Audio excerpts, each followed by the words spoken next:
by 1 day over Kirk Ferentz in college football. 18th year for Stoops at OU. And on the other side, you got Tom Herman only in his 2nd year. But if he wins today, he'll be the hottest commodity in coaching if he isn't already. I think he already is. A lot of people really believe in the system that he tries to apply. He has everybody here in Houston really paying attention to this football team. And we woke up to some scary news this morning with an earthquake measured at 5.6 that centered near Pawnee, Oklahoma, which is about 100 miles from Norman. It was felt all the way down in Arlington, where the USC-Alabama game will be tonight. But the latest reports say there is some damage, but no injuries. It is the biggest quake in Oklahoma since 2011. Sooners won the toss. They will receive. Ty Cummings will boot it deep to Joe Mixon and Daniel Brooks for Oklahoma. And it'll be Mixon from the 2. He's past the 20-yard line, and that's about it. Baker Mayfield, one of the best stories in college football, a 2-time walk-on. He started out at Texas Tech, was the freshman of the year, 2013, transferred to Oklahoma, where he won the Burlsworth Trophy, which goes to the best player who began his career as a walk-on. He finished 4th in the Heisman Trophy voting. He accounted for 43 touchdowns, 3,700 passing yards in 2015. Redshirt junior, he got a year back of eligibility, which was originally lost due to NCAA rules, but he got it back, so he's got 2 more years to play for OU. From the 21, he'll swing it out to Pirine, and Pirine picks up about 5 at the 26-yard line. You see, that's Mayfield shushing all the critics a year ago and wondered if this guy could lead Oklahoma to a playoff spot. It's not about stats. It's all about intangibles with Baker Mayfield. He's one of the best in the country about making everyone else around him better. Mayfield's throw is pulled in. First down grab by D.D. Westbrook. I understand, Greg, you voted for Mayfield to win the Heisman Trophy last year. I thought it was absolutely ridiculous that he wasn't in New York for their ceremony. I thought he was as good as anybody in the country. He made OU so much better. When he wasn't on the field, they were a totally different team. He's off to a good start here.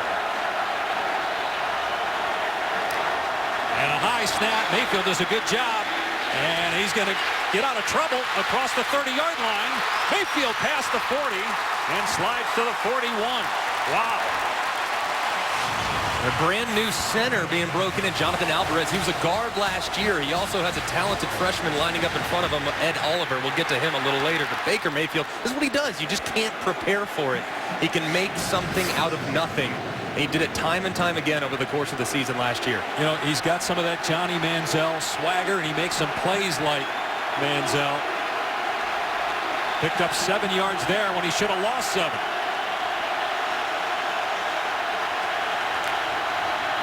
It's Pirine on 2nd and short, and a huge hole off the right edge.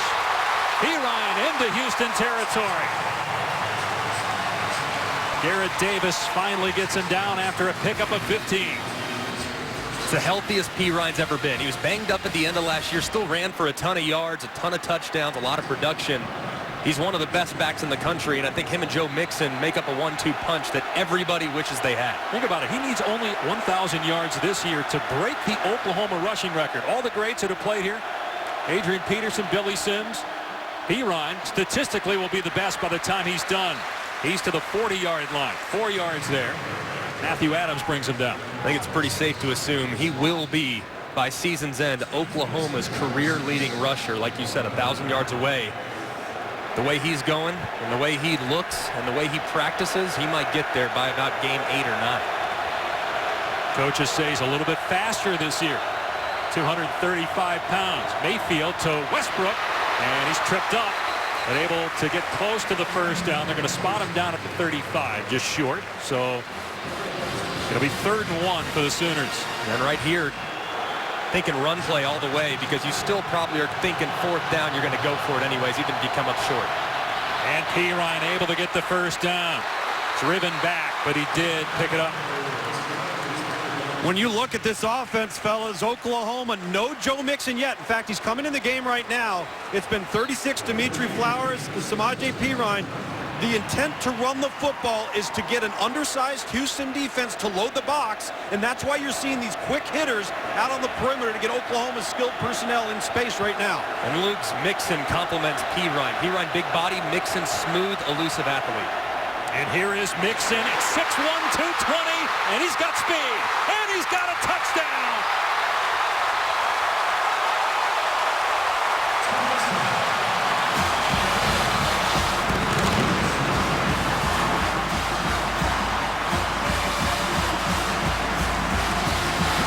A 32-yard touchdown run by Joe Mixon. Great start for Oklahoma.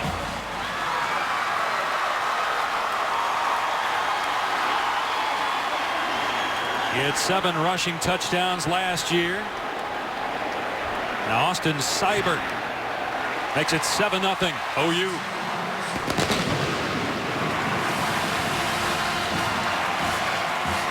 What a start for Oklahoma. And you can see right here, Joe Mixon lining up in the backfield. He's absolutely automatic. Once he hits that left foot, immediately right upfield, there's nobody home, and once he turns on the afterburners, very few people in the country can catch him. He's a decisive runner, and he complements Perine so perfectly. Perine's going to beat you up. He's going to earn the tough yards, and then sure enough, when your defense is a little gassed, you got to chase a guy that's probably a sub 4.5 at 210 that can flat out fly. He's a big play back, had 3 touchdown runs at 20 yards or more a year ago. That one went for 32. Mixon and Perine, along with Mayfield, make up the best backfield in college football, right? Those 3? I mean, show me someone that's even close. I mean, I think those 3 together, with the way they work together, too. Perine and Mixon. Mixon will be out at wide receiver. They'll move him around. Very versatile. They'll be on the field at the same time. Mayfield, the way he extends plays, makes everyone else around him better. And the way Perine gets downhill and runs with a lot of power and low to the ground. So they work so well together, and they really do make up, I think, what is arguably the best backfield in college football. So Brandon Wilson, a very dangerous return man, will get a crack at this one here for Houston. He stumbled. Lose a shoe there. Yeah, and he doesn't make it to the 15. Dumped at the 12. So Greg Ward Jr. will be backed up, but he's a dynamic player. Started his career at Houston as a wide receiver, was moved to quarterback last year, and was the Chick-fil-A Peach Bowl MVP, set a bunch of records, not just in Houston, but in the American Conference. 21 rushing touchdowns only. Fournette had more, plus he had 17 passing touchdowns, and he doesn't turn the ball over. Only 185 pounds, 5'11". He's actually gained 12 pounds from a year ago. Kevin Justice starting. He's going to start the first play, and then Duke Catalon will come in. Catalon being benched, a conditioning issue. Ward rolling out as pass pulled in, a broken tackle. Dunbar still going. Finally wrapped up at the 30-yard line after 19 yards.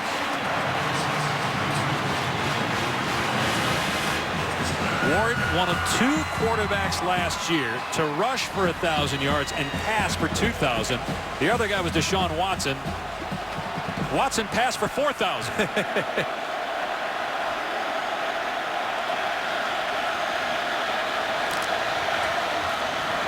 Quick pass to Catalon, and Catalon stays in bounds. Finally shoved out around midfield by Ahmad Thomas.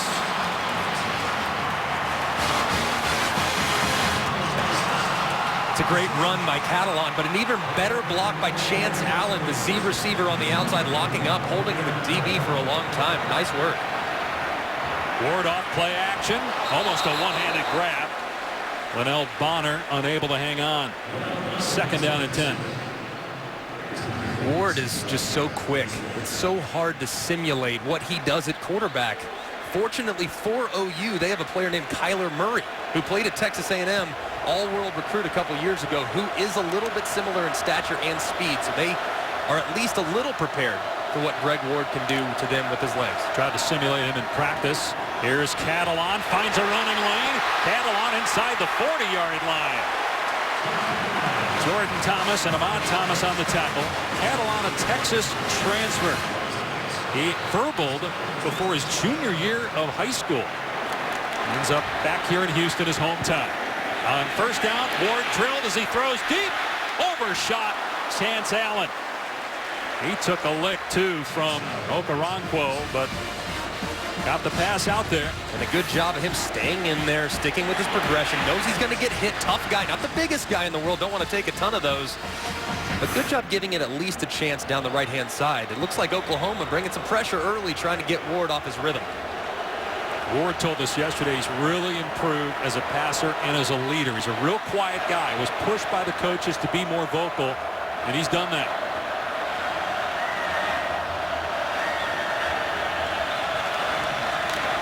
There goes Catalan in motion. They swing it to him. And Catalan is stood up and dropped by Stephen Parker. Parker lost his helmet. He's going to have to come out for a play. It'll be third down and long here for the Cougars. Right here, you're sitting at the plus 37-yard line. Might be 4-down territory, so right here, don't try to get it all. Just get it to where you can at least make a decision on the next snap, whether or not to go for it, try a field goal, or do something different. Let's see if not having Parker on the field hurts Oklahoma. He had to come out losing the helmets. And his backup is Khalil Haughton, the sophomore, has not played in a ton of games. Obvious passing situation.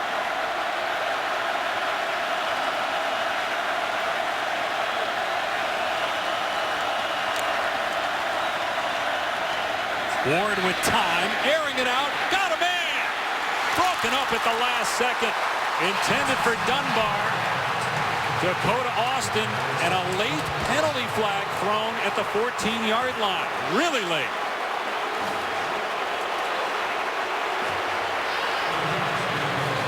It looked like good coverage live to me. Looked like great coverage. Looked like he timed it right. Looked like a good play by Dakota Austin. I'm not sure what they saw. By the defense, number 27. Let's see here if Dakota Austin gets his hand on him before the ball arrives. I mean, they're both tangled up there. That's a bad call. Yeah, I think right there, third and long, I'd keep the whistle in my pocket. I think that's clean, and I'm an offensive guy. Usually I'm going to lean on the offense. Now, Stoops has a point. Dunbar had his hand on Austin. Austin had his hand on Dunbar. It's a first down for Houston on the 22.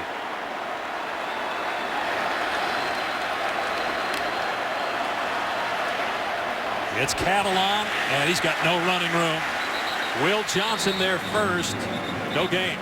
When you see that matchup down the sideline, as I was standing right next to Stephen Dunbar, aside from a call that was a poor call, Stephen Dunbar gets up and looks right at Greg Ward Jr., says, hey, that's on me. Standing behind him, Stephen Dunbar only attempted to get one hand on the football to catch the ball. Should have caught the football, and they'd be sitting there with a touchdown on the 2-yard line. I'm with you, Lugs. I mean, I think if you go up with two, high point it, he's got a better chance at it, trying to shield off that defender. Here's Catalan, little misdirection. Stacked up as another Oklahoma helmet comes off at the 19-yard line. So that's a pickup of 3. It'll bring up third down and 7. That's Jordan Evans, captain linebacker, that will have to come out for this play. Don't want to lose him. Not on third and an important down right here in the red zone.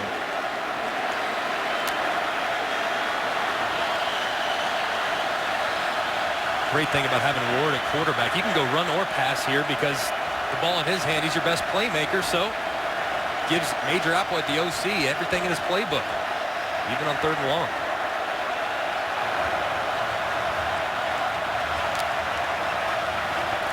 We're going to hand it off here to Catalan. Nowhere to go. Emmanuel Beal, who came in for Jordan Evans, in on the stop with Tay Evans. Interesting call there. Don't know if that was a misread by the quarterback to hand it there. Who knows? But just a straight handoff on third down. And Houston has to kick a field goal. Major Applewhite, the offensive coordinator. Second year here in Houston. The entire staff, save one assistant, stayed with Tom Herman, and all of them had chances to go elsewhere after a 13-win season. And the attempt sneaks inside that left upright for Ty Cummings to get the Cougars on the board.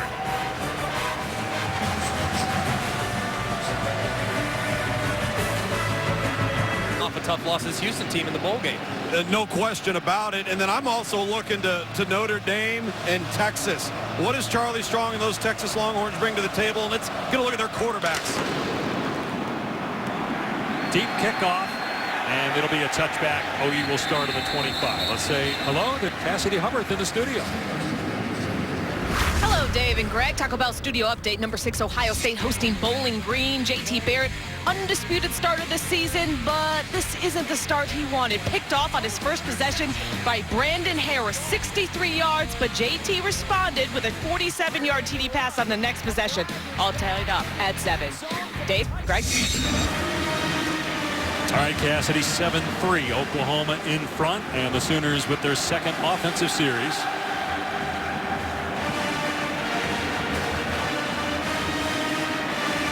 Joe Mixon, who just had that touchdown run, is out there for Oklahoma on 1st and 10 at the Sooner 25. Mayfield with a ton of time, throwing a deep ball to Mixon. What a grab! Mixon breaks a tackle. Finally brought down at the 15. What a catch. What a catch. Wow, every quarterback is always told, hey, know who you're throwing it to. Running backs, you got to put it right on them. Baker Mayfield a little overthrown. Mixon makes up for it. What an incredible play. Here's by the Westbrook sophomore on the wide receiver screen. Bumped out of bounds at a 10. Gets into a little bit of a shoving match with Garrett Davis. Up-tempo by the Sooners. 2nd and 5. Mixon comes out. Ryan goes in. Flowers, too. Does a really nice job at the fullback spot. Kind of a unsung hero in the backfield. Doesn't get mentioned enough, but does a lot of good things for him. Number 36 on the left side of Baker Mayfield. Play fake. Mayfield. Everybody covered. Mayfield dancing out of there. Heading for the sideline. Gets positive yardage. Picked up 1. 3rd down and 4. Good job right there by the Houston defense, not uncovering from the wide receivers. Baker Mayfield, you see when he exits the pocket, he's still looking downfield. Right here on 3rd down, though, Todd Orlando, I bet you he's bringing some pressure. Make Baker Mayfield throw it a little quicker than he probably wants to here in the red zone.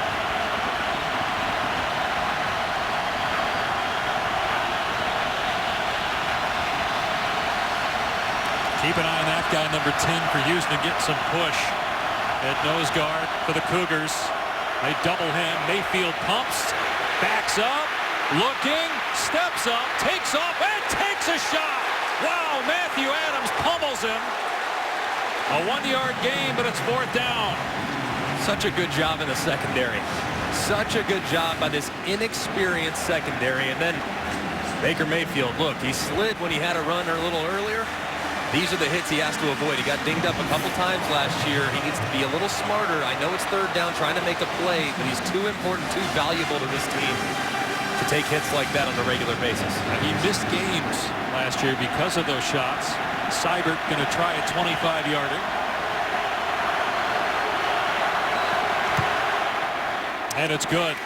But that has to feel like a win for Houston after that big pass play to Mixon. The Cougars on defense hold, and it's 10-3 Oklahoma.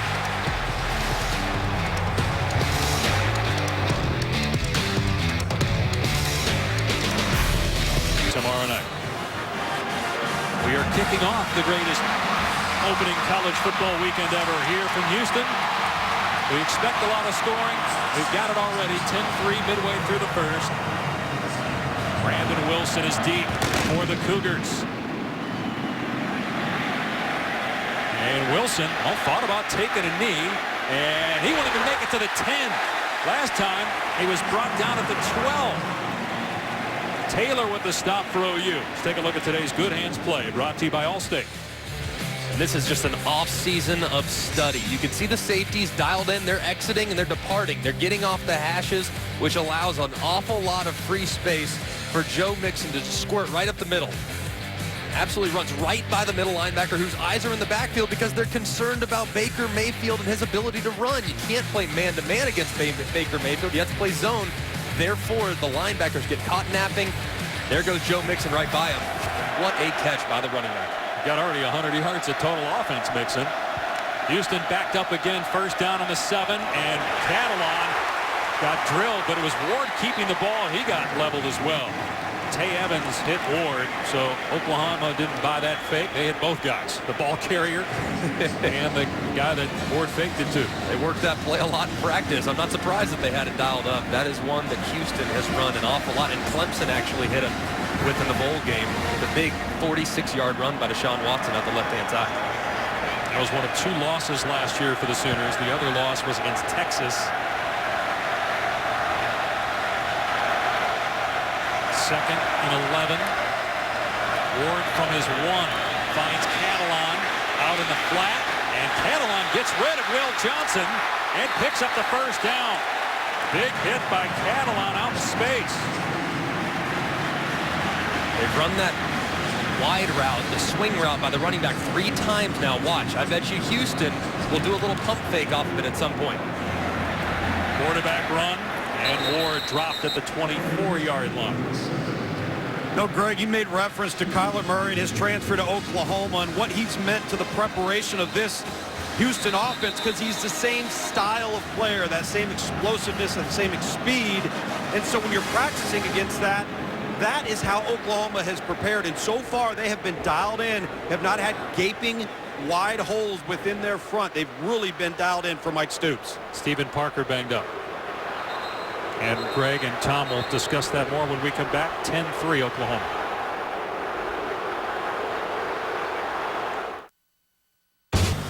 And in part by Chick-fil-A, we didn't invent the chicken, just the chicken sandwich. 10-3 Oklahoma in front of Houston. A matchup of top 15 teams. The only game opening weekend with a pair of teams that finished in the top 10 last year. And Greg Ward Jr., the outstanding quarterback for Houston. 2nd and 7 for the Cougars inside their 25. Little option. The pitch to Catalan. Able to outrun the defense. Shoved out. Well, that was pretty close to late. Short of the first down. Greg, if you notice there, number 12 for Oklahoma, Will Johnson, kind of playing games between coming into the box, going out to the slot, so Greg Ward can't get a beat on and get the numbers advantage he wants. Ward to the air on 3rd down, and a strike. Dunbar, he's loose. Dragged down. And Lugs, you're absolutely right. I mean, they have done a really good job being patient in their keys defensively. Ward not a ton of attempts so far, but they're doing a good job slow playing and not being overly aggressive, which I think they were last year at times against dual threat quarterbacks. Meanwhile, Okoronkwo may have just saved the touchdown. That was a 16-yard pickup. There's some movement. Going to be a flag here. Dunbar at the top of your screen for Houston. A false start by number 88 of the offense. It's a 5-yard penalty, and it's still first down. Lugs, we were at practice on Wednesday, and we actually saw this Oklahoma defense literally just chasing Kyler Murray around the field, trying to position the football and break down so they're in position to make the tackle. I hadn't seen that close to game time before. Yeah, I mean, it was really the whole focal point of their practice late in the week. You and I tried to simulate. I think I juked you out a couple times, too. Ward on the pump fake comes the other way, and a diving attempt, but incomplete. Bonner could not hang on. He had Houghton, who is Stephen Parker's replacement. Parker, starting safety for Oklahoma, shake it up. Let's see here. Now, definitely an incomplete pass. It's good effort, though, and good coverage. Going right after Will Houghton early. First couple snaps in. Go cover a corner route, big man. Boy, they already got the shoulder pads off. It was a wicked shot. Parker, helmet to shoulder of Greg Ward. 2nd and 15. Kevin Justice in now at running back. The wide receiver screen. Here's Isaiah Johnson. Past midfield. Gets the first down. Tay Evans slams into the ground, but it's an 11-yard pass play. Look at the first down, Greg. You get a first down. Look how fast Houston is getting to the line of scrimmage. They do not want to allow Oklahoma to be able to substitute here. This is where you start kicking in the tempo.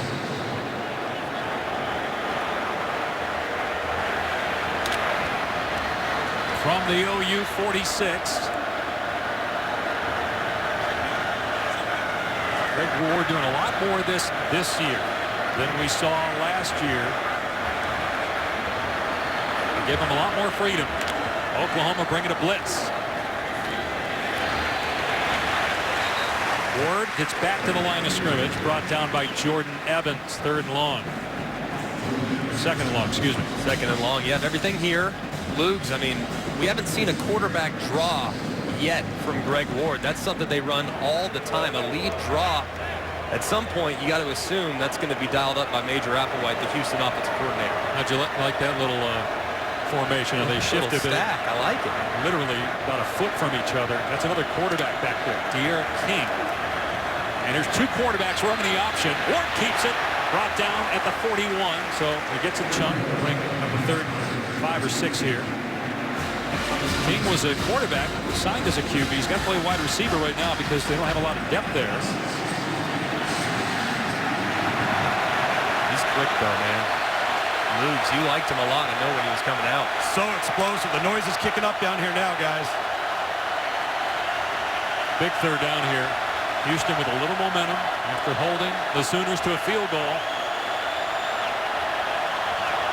2 minutes remaining here in the opening quarter.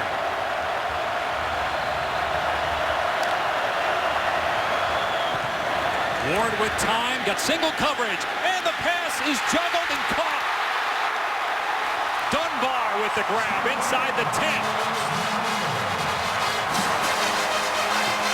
See him picking up the pace. They don't want to possibly get a challenge right here. This is heads-up playing right here by Greg Ward. You know that they might take a peek at it. You don't want them to have that opportunity. So let's get a play off as fast as humanly possible. 32-yard pass play. Bob Stoops is trying to call timeout to challenge the play. Now again, every play in college football is reviewed. There's a penalty flag down. A false start, number 74 of the offense. It's a 5-yard penalty, and it's still first down. That's the danger when you're trying to get up there and snap it quickly. One of your guys moves, and it costs you 5 yards.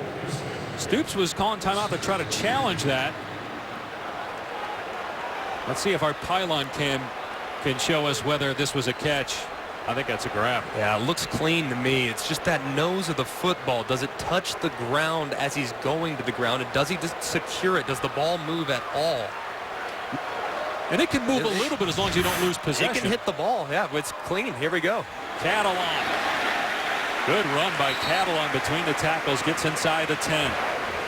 This is a dimension that Houston had last year, but they're thinking that Catalan can give them an even better option at the tailback spot. 12th play of the drive. They're inside the 10-yard line.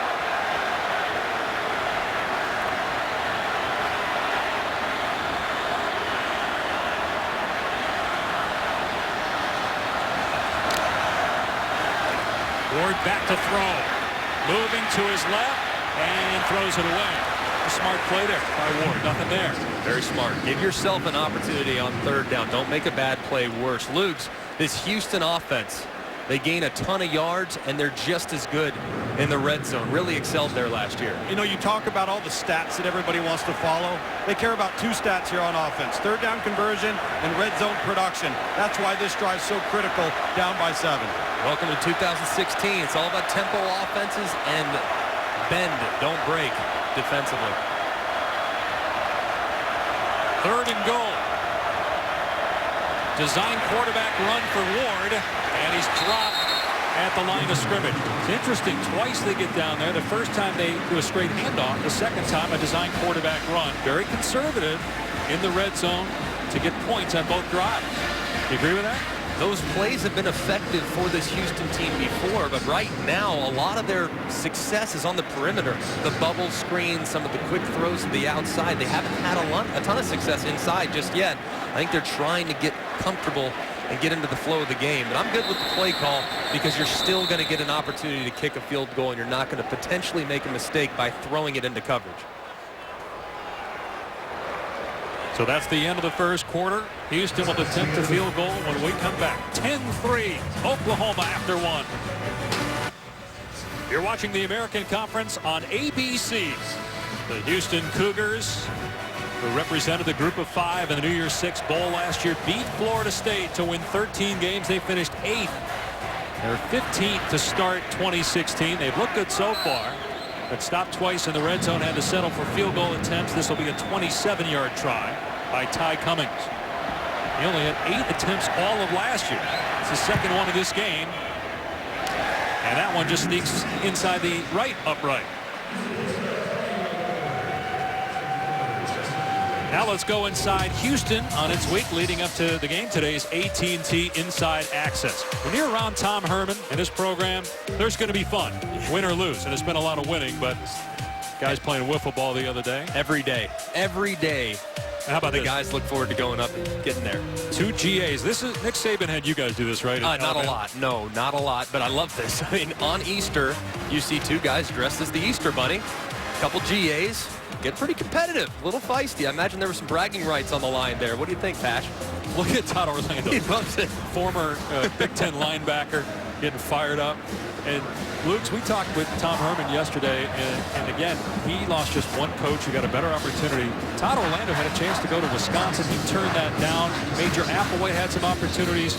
They told us it's because when you're on Tom Herman, coaching is fun. Look, it's a grind. It's a long year, but he makes it fun every day. It's hard enough to coach this game and to produce wins. Who wants to go to work and be miserable every day? So the work environment here is a big component, not to mention they've got some things rolling in a bright future.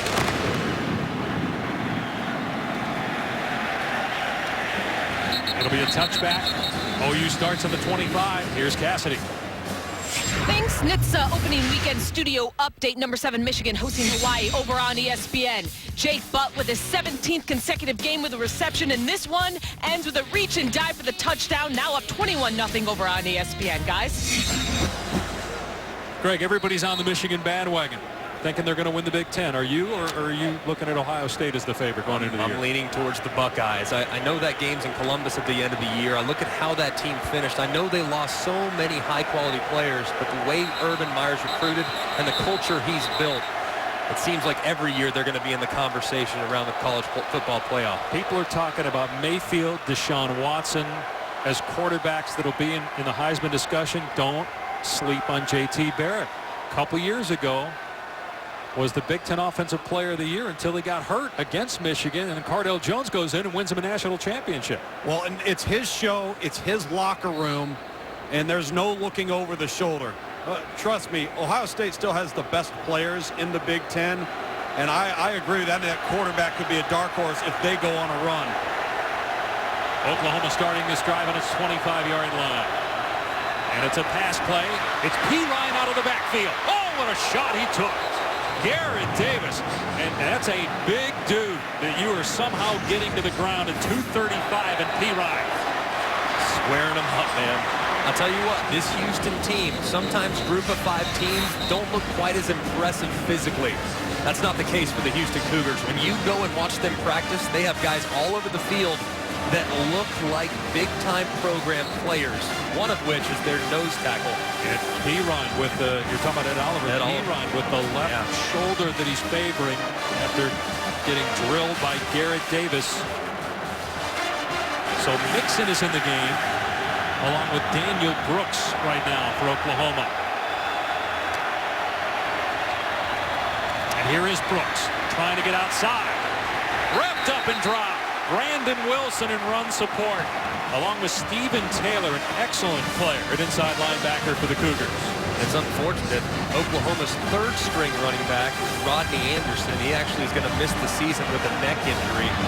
So they turn here, obviously, to Daniel Brooks. He's one of the fastest players on the team, but certainly not as big or as powerful as what Samaje Perine has been. Mac, that's a great point on Anderson. The coaches told us they're going to miss him, even though they have Mixon and Perine. But they felt that was a big loss. Here's 3rd and 1. Mixon, no way. Brought down to the backfield by a host of Cougars. Ed Oliver leading the charge. The nose tackle you mentioned, forcing a punt. Great call by Todd Orlando, bringing pressure, making sure that they wrap up in the backfield. You had a feeling that Joe Mixon was going to come downhill on 3rd and short. Perine would usually be the guy in that situation. They had to rely on the faster, more elusive player. Unfortunately, their starting running back, Samaje Perine, on the sideline nursing an injury. Here's Seibert, who handles all the kicking duties for Oklahoma. And the fair catch made by Dunbar at the 25. Greg Ward Jr. back at it. His team down 4, early second.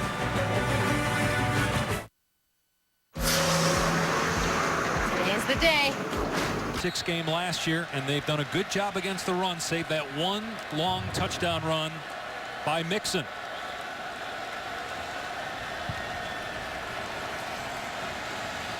Houston starting on its 25-yard line. Ward gonna lob it for Dunbar, who beats his man but can't make the grab. Guys, over here on the Oklahoma sideline, 2 things. Number 1, Samaje Perine being examined by the medical staff in his neck and left shoulder area as they continue to reach in through his shoulder pads along his back and up through his left shoulder. He continues to be evaluated. And secondly, the offensive line coach, Bill Bedenbaugh, and Bob Stoops not happy with this offensive line, giving them an earful here. Yeah, Mixon tackled for a loss on 3rd and a yard, forcing the punt. Oklahoma bringing a little pressure. Ward on the rollout, and that pass too tall. Intended for Chance Allen.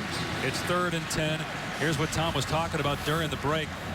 Bob Stoops upset with the job that they're doing up front on offense.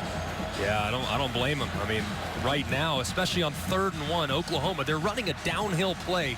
There's no way Orlando Brown right there getting singled out. There's no way you can let someone beat you inside, and that's exactly what Cameron Malvo did to the talented All-American freshman from a year ago. 3rd and 10. Ward is 2 for 2 on 3rd downs through the air.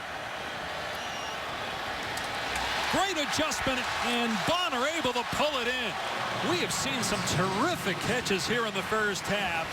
Bonner with an excellent catch. Great catch, but even better throw. Remember we warned you about the pump? There it is.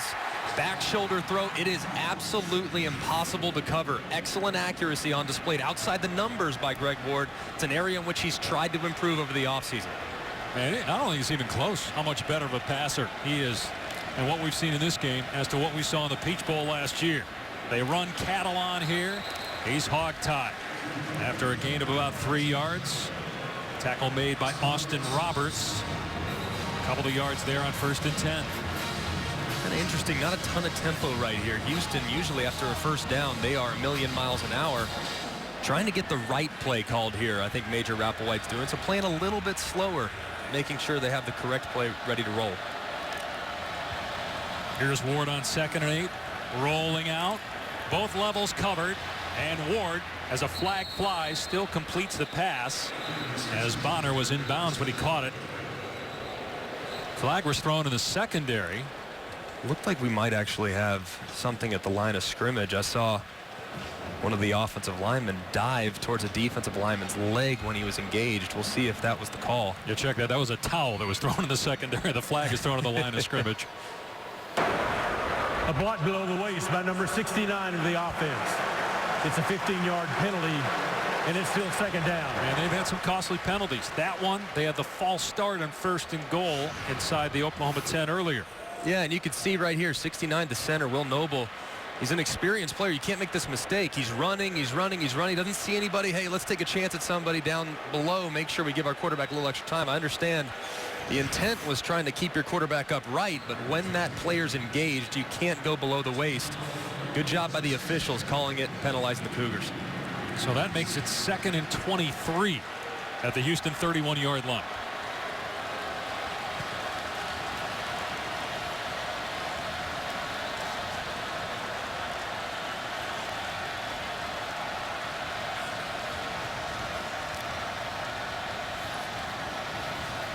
Ward with time, looking, waiting, now zips it downfield. Open man.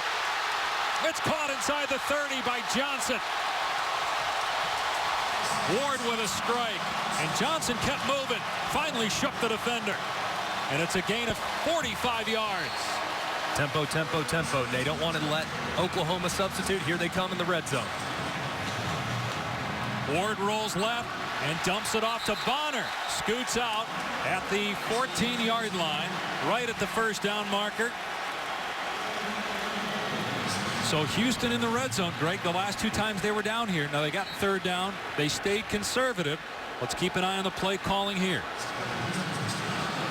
Don't want to take the ball out of Greg Ward's hands too often. He's not the most accurate passer, so I understand if they want to keep it on the ground and let him win with his legs.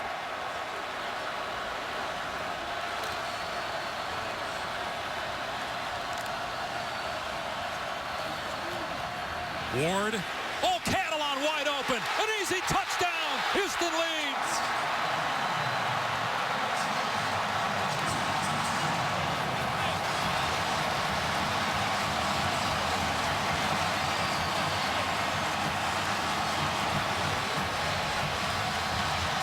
We said keep an eye on the play calling. How about that one dialed up by Major Applewhite? I think they were setting him up with the inside run, and then all of a sudden you fake the naked to the right, throw back to the left. Walk in for Duke Catalon. Great play call. First collegiate touchdown for Catalon. Transfer from Texas. Has not played since 2013. He redshirted at Texas a couple years ago, then sat out last year as a transfer. The point after makes it 13-10 Cougars. Greg Ward with his first touchdown pass of the season. It's to the running back, Catalon. Uncovered out of the backfield. Oklahoma.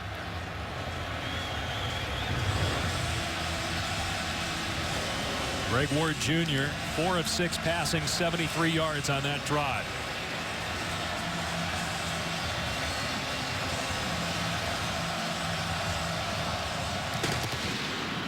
Mixon, the deep man, and elects to take a knee. It will come out to the 25 as we look at today's right combination, brought to you by State Farm. All right, Obaniah Okoronkwo. I'm sorry, my friend. You're right here on the end of the line of scrimmage. Your responsibility is to cover Duke Catalon out of the backfield. You can see they have a little play action. There's a lot of mess up there. He kind of loses vision where he's supposed to be at. Sure enough, Duke Catalon wide open, and then look at him. He's got his hands on his head. He's saying, oh, man, I just let that guy score a touchdown. Great design, great execution from Houston, but a missed assignment by Okoronkwo on the Oklahoma defense. Let's see now how the Sooners respond. It's been a while since Baker Mayfield threw the ball. Mixon is in. Pirine still out. Mixon out of the backfield. Look out. Past the 30-yard line. Dropped by Garrett Davis after a good first down play. Fellas, if you recall the big pass that led to that touchdown drive, the play right before the touchdown, they picked on Obo as well. You had a wide receiver against a 250-pound linebacker, so he's swimming off the previous play, and he gets caught up in the next one, and it cost him. Again, Oklahoma, Tom, having trouble running the football since that first drive. You had 4 or 5 Cougars, including Matthew Adams and Brandon Wilson over there, taking down Mixon. So a loss on the play brings up 3rd down. It's a big 3rd down for Oklahoma. Really big 3rd down. 3rd and 4. Houston's got some momentum. Baker Mayfield, this is when he's at his best. And you don't have Pirine. No Pirine. Went to the locker room. 3rd and 4. Mayfield to the sideline, and it's caught, but just enough. Yeah, just enough to move the sticks there. Geno Lewis, the grad transfer from Penn State, who had 90 career catches in Happy Valley, gets on the first down. A good job by Geno Lewis, knowing where the sticks are, getting just enough, about a yard more than the sticks, and a good accurate throw by Baker Mayfield, trying to get him back in rhythm throwing the football. No incompletions yet. 7 of 7 for Mayfield. Mayfield rolling out, got a man wide open. Mark Andrews uncovered. Andrews taking it to the house, and the Sooners are back in front.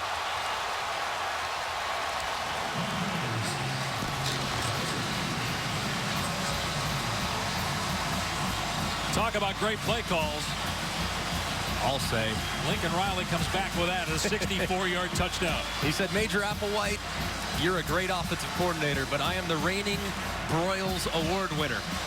The assistant coach of the year in college football, Lincoln Riley, is the offensive coordinator for Oklahoma. Great execution, too, and a little bit of a bust in the secondary by this Houston defense. 49th career touchdown pass by Baker Mayfield. 17-13 Oklahoma. Mark Andrews had 7 touchdown catches last year. Caught only 19 balls, but they are all big plays like this one. Yeah, good throw by Baker Mayfield. Big boy running downfield. Get the knees up. Touchdown, Sooners.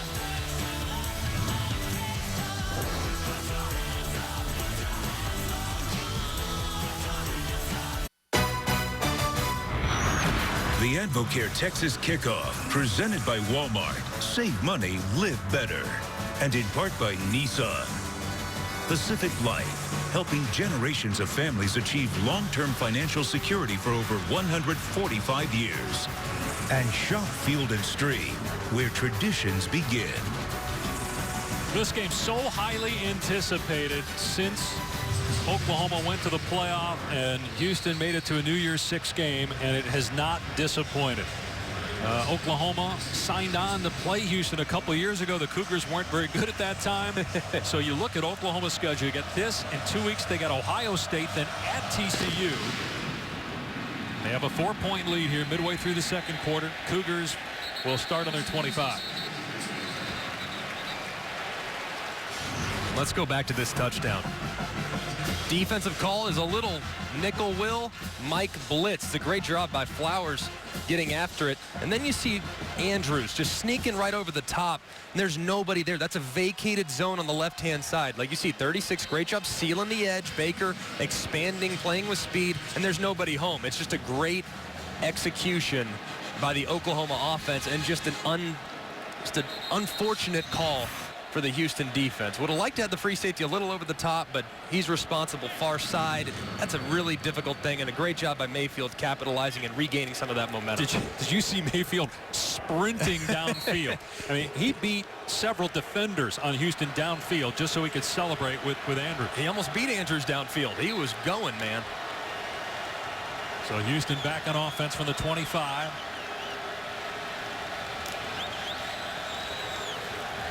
Quarterback run. Here's Ward, all tattooed at the 27-yard line by Okoronkwo. You know, you mentioned Lincoln Riley, who last year won the Broyles Award as the top assistant coach in college football. Tom Herman, now the head man at Houston, he won that at Ohio State when they won the national title a couple years ago. Ward dumping it off to Catalon. Catalon is dragged to the ground at the 29 by Stephen Parker. Got a third down and long here. Catalon injured on the play. That's a piece they need. Their backup running back situation has really been in flux. It's a group of players. One in particular, Mulbacar, who's a true freshman, had high expectations coming in. But the running back group behind Duke Catalon has been a little bit disappointing for this Houston team throughout fall camp. Samaje Perine is back on the bench. That'll certainly help Lincoln Riley if Perine can go back in the game. You were talking with Lincoln when we met about times you guys had together a few years back. Lincoln and you were only a few years apart. We were. Lincoln actually was working at Texas Tech. I was committed to Texas Tech at the time. Lincoln picked me up from the airport on my unofficial visit. We became really good buddies. He's only a few years older than me, so it's always great seeing him. He was 21 at the time then. He looks like he's 21 still. Lincoln is such a fantastic coach, has a great feel for this offense, knows personnel, and has really done a wonderful job there in Norman with the offense. He'll be 33 on Monday. 3rd down and 6 for Houston.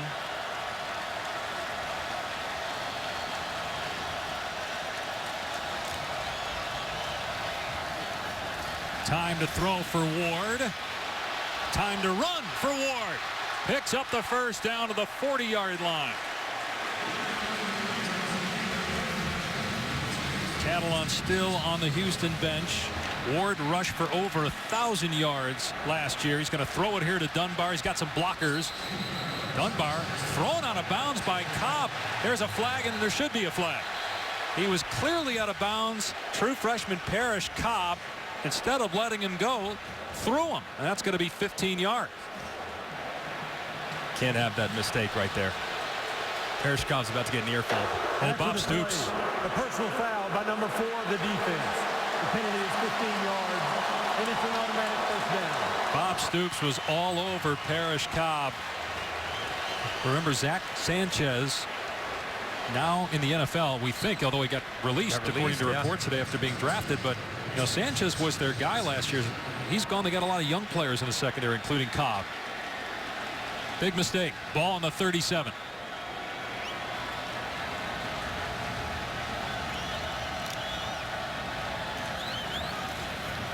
Ward looking deep.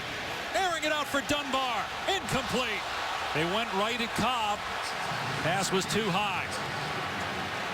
That's 4 times Dunbar has gotten behind the defense. 4 times. And Greg Ward right now is only 1 for 4. They have to figure out a way to get on the same page because Dunbar's doing a great job winning. Ward, a little amped up, a little fired up, missing just a little bit long. A few too many times for my comfort level, Lugs. Yeah, and you know what? You're 1 for 4 because the throws you're attempting aren't high percentage.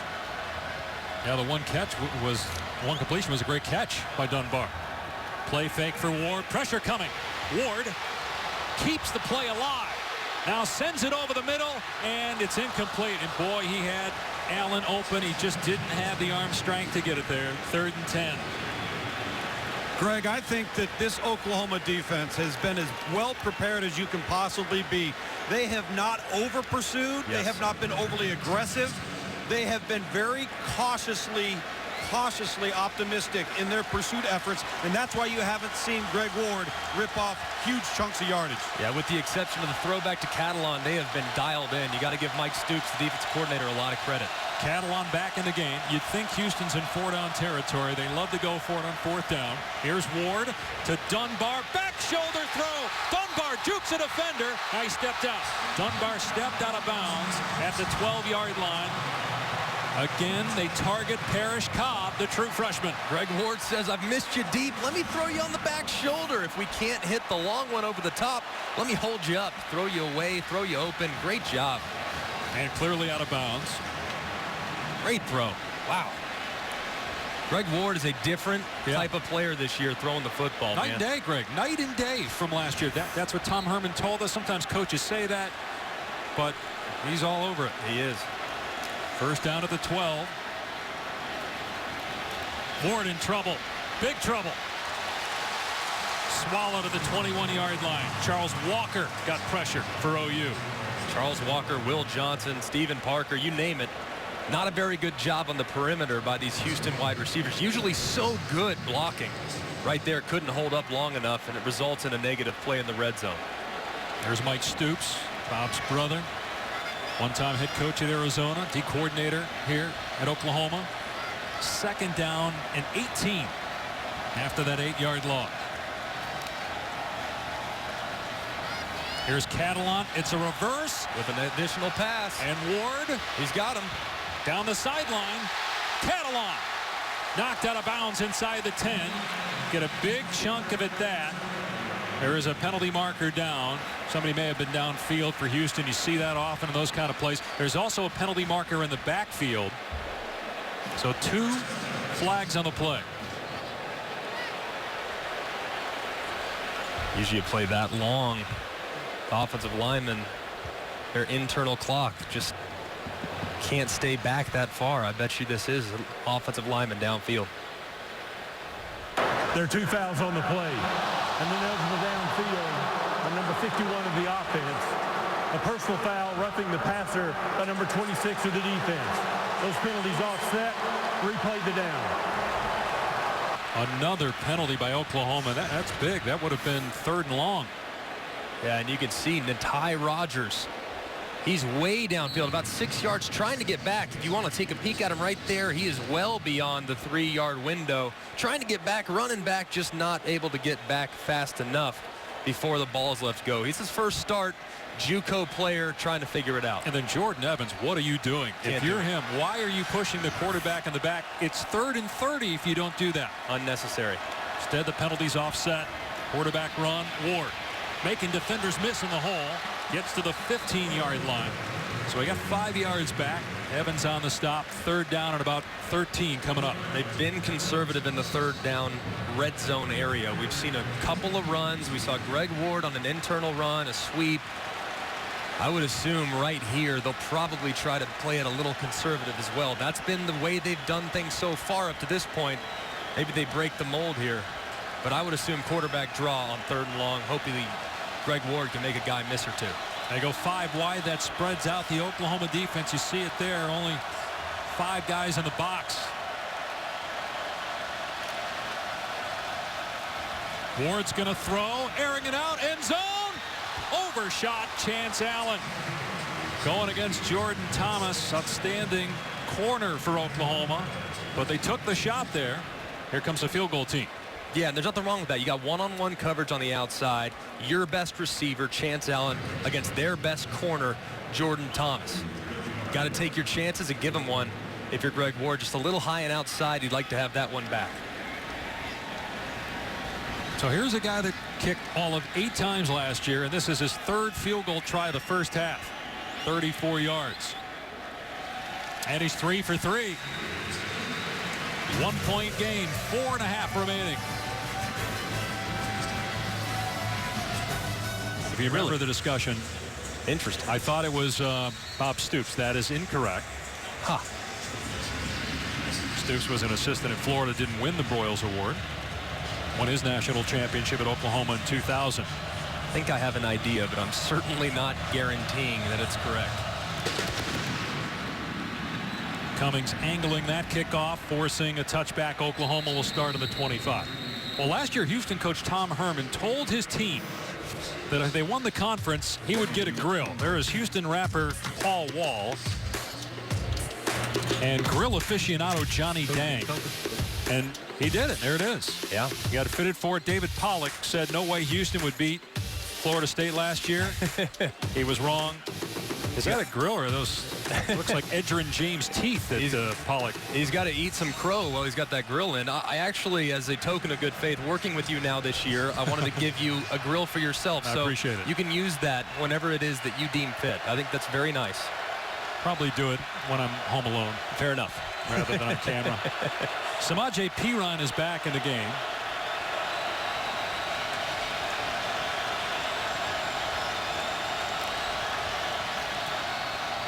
Here's Perine straight ahead. And close to the first down. Brought down by Khalil Williams. 11-yard gain. What do you got, Luke? Guys, sometimes you just got to say no. You just have to. I didn't even bring my grill today. You didn't bring the grill? No. Grill's at the Luke's. hotel, boys. Luke's, come on. Here's D.D. Westbrook. And can't get away from Brandon Wilson. The help comes, and it's a gain of 2 on the play. Well, 2nd down and 8. Like, it just goes back to the personality of Tom Herman. And Houston is trying to get in the Big 12. Yeah. And if they do, you would think there's a really good chance Herman stays. But if they don't get into the Big 12, if Houston keeps winning, this program continues to ascend, he might be able to pick his job. He could have had the South Carolina job last year, elected to stay at Houston. Mayfield off play action. He's going to run. Heads for the sideline. Out at the 42-yard line. We'll have a 3rd down and about 4 here. Tom Herman just relates so well to the players, too. He's a young coach. He's high energy. He makes it fun for the guys. I'll tell you what, if I'm a kid and I'm thinking about coming to play college football, Tom Herman would be a guy I would love to be recruited by. I think he does an incredible job. And his defense is going to have to be up to the task here on 3rd and 4, trying to get the ball back here and get the ball back in the hands of Greg Ward. Mayfield is 9 for 9 passing, 162 yards and a touchdown. Will he throw it here? It's an option. Mayfield keeps, and he's well short of the first down. It's Ed Oliver who is all over it. One of the biggest recruits in the history of Group 5 conferences, a 5-star guy from here in Houston. Yeah, look at Ed Oliver. I mean, he is absolutely unblockable at times, how good he is. I mean, he is as athletic as a linebacker, as big as a defensive end, and as powerful as a defensive tackle. Lugs, I know you had him rated very high coming out of high school. First 5-star ever to join a group of 5 programs. We see the punt come on here.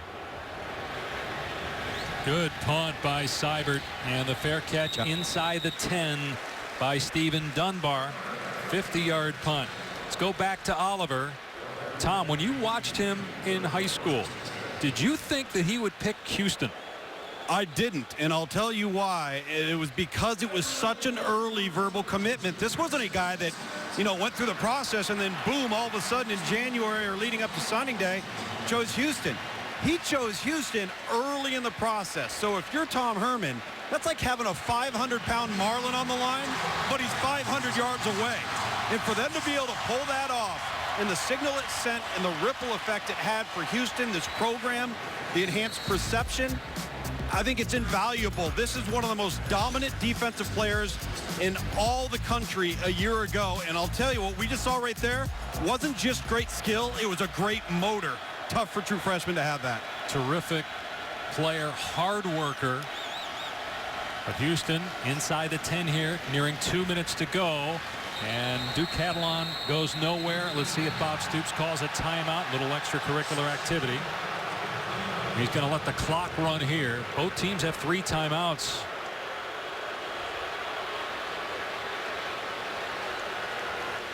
Houston. I'm surprised that he's not calling timeout. I'm sure he's waiting to see what happens on 2nd down, but you got 3 of them.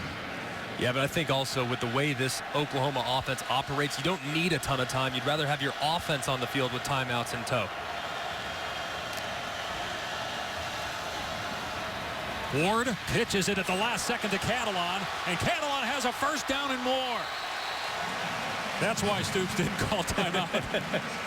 Because at least you took 30 seconds off the clock, and now Houston is in a manageable situation out near its 27-yard line after a 19-yard run. And you would expect Houston to still be a little conservative offensively. You don't want to throw it 3 times and give the ball back with a lot of time to the Oklahoma Sooners. And as you said earlier, you don't have to throw it to get big plays because you get this guy. Not at all. I mean, this guy, you send everybody deep, give him room, he'll make a big play with his legs, even if it's not drawn up that way.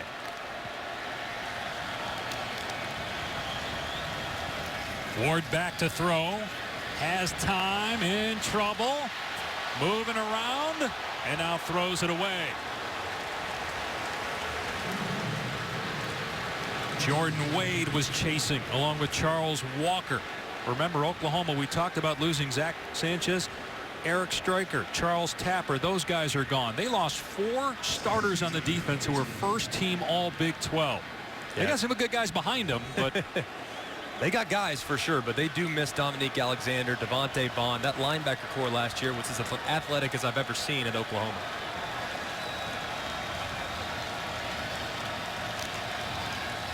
Oklahoma crowd on the box here. 2nd down and 10. It's a run play.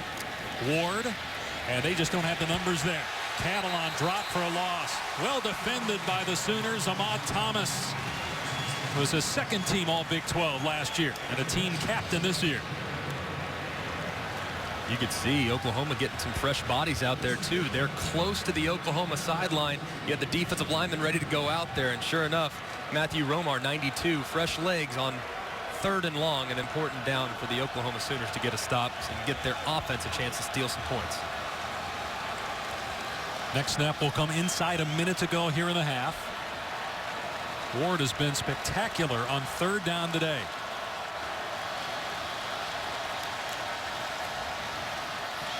Wide receiver screen to Dunbar. Flag down, and so is Dunbar. Nice tackle by Tay Evans. Ward got hit late, though, by Okoronkwo again. Really some dumb penalties by Oklahoma in this first half. A personal foul, roughing the passer by number 31 of the defense. A 15-yard penalty. At what point, if you're Bob Stoops, you say, you know what, you're going to sit out of play? That's twice. Well, he also, Okoronkwo has made some good plays, too. So, yes, he's had 3 plays that are absolutely inexcusable. I mean, we're talking about a guy that's a redshirt junior. You can't be making mistakes like this. You have 3rd and long backed up towards the end of the half, and you rough the passer on a screen. That's inexcusable. He'll stay in the game, though. The clock is running. Houston trying to get some plays off quickly here. They have all their timeouts. They fake the screen. Now throw it the other way. Incomplete. Probably smart play by Cattle on that time, not to dive for it. Just let it hit the ground and let the clock stop with 32 seconds left. Man, I'll tell you what. Charles Walker, 97. He just put a hit on Greg Ward. I mean, that's consecutive plays now where Greg's gotten hit. Maybe lose it just a little bit earlier if you're going to throw it away. Watch him roll to his right. Man. That's 6'2", 299 pounds of mean. Greg Ward needs to get the ball out of his hands a little faster.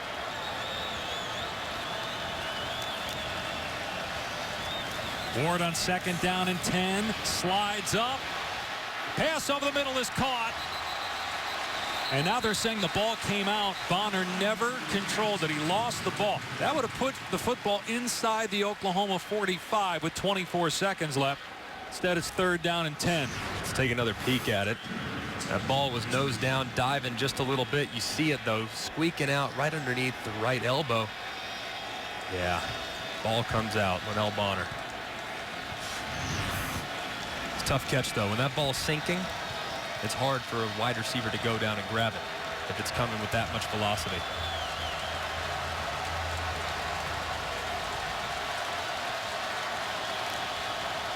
Third and 10.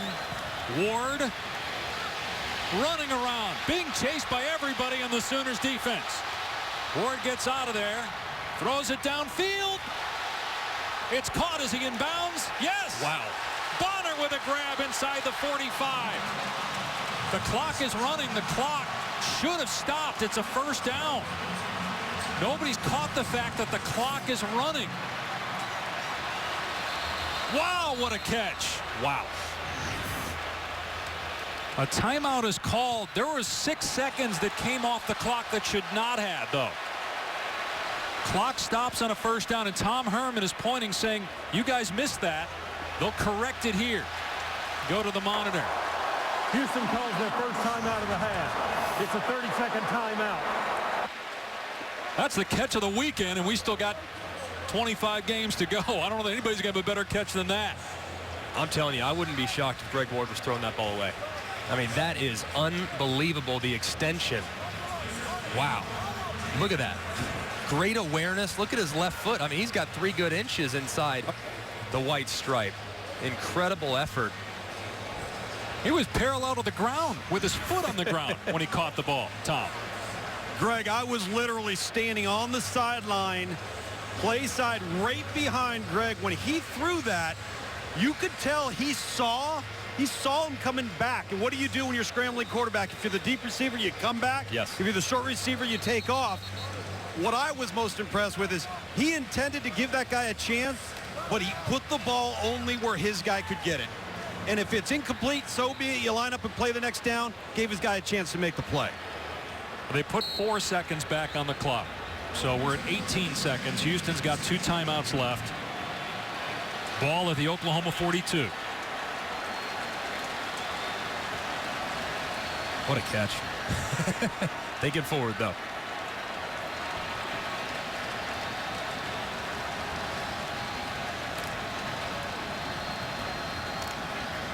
There was some movement.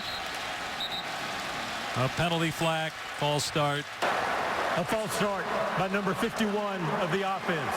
It's a 5-yard penalty, and it's still 1st down. Now the right tackle, Natai Rogers. You see how long they're up there at the line of scrimmage, standing, making sure they have the correct play, which I absolutely applaud. Every play in a 2-minute drill is critical, but it's hard for those big fellas to sit in that stance for as long as they were right there. They need to play with a little bit more tempo here to allow those guys to get off the football. Ty Cummings, the kicker's career long, by the way, is 45 as Ward steps up, throws it deep into the end zone for Johnson. He can't catch up to it. Isaiah Johnson had Dakota Austin beat, but could not catch up to the ball. 11 seconds left in the half. He ran right by him. Isaiah Johnson, this guy, they say he's got big-time speed. He's just got to put it all together. How about this stat line? In their spring game, Isaiah Johnson right there, 15 receptions, 292 yards, and 3 touchdowns. That's a spring game performance. 14, real speedster, almost caught up to that one for a touchdown before the half. Ward on 3rd down. Eludes one man and throws a strike to Bonner, and he gets out of bounds. He picked up the 1st down anyway. Clock stops with 3 seconds left. They got to kick a field goal here. They have to. And this is right at Ty Cummings' long of 45 yards from last year. But again, how about Greg Ward buying time and then throwing a dart? Really well done. Well executed 2-minute drill. They had the penalty. Get a free 1st down. You got to make the most of it. Good job by the senior quarterback getting his team in field goal position. 47-yard field goal try by Ty Cummings to give Houston the lead going into the locker room. And it's good.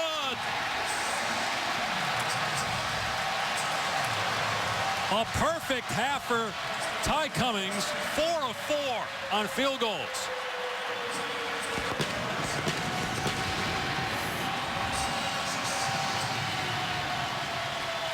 And Houston will get the ball to start the 3rd quarter, and they'll have a lead. Well done. That would have been good from a lot further than 47. Had some adrenaline going right there by Cummings. Coming up, it's the college football halftime report. Can't think of a better man to fill in for the late John Saunders, a true pro, than a pro himself and Stan Barrett. Stan, Mark May, and Mac Brown coming up. College football halftime report after these messages. Dramatically hurt, and that's where Houston's big plays have come on offense. Yeah, Loogie, Houston 6 of 9 on 3rd down. They ran twice as many plays as Oklahoma. Baker Mayfield didn't have an incompletion, but he only threw 9 balls. 9 for 9, 162 yards and a touchdown.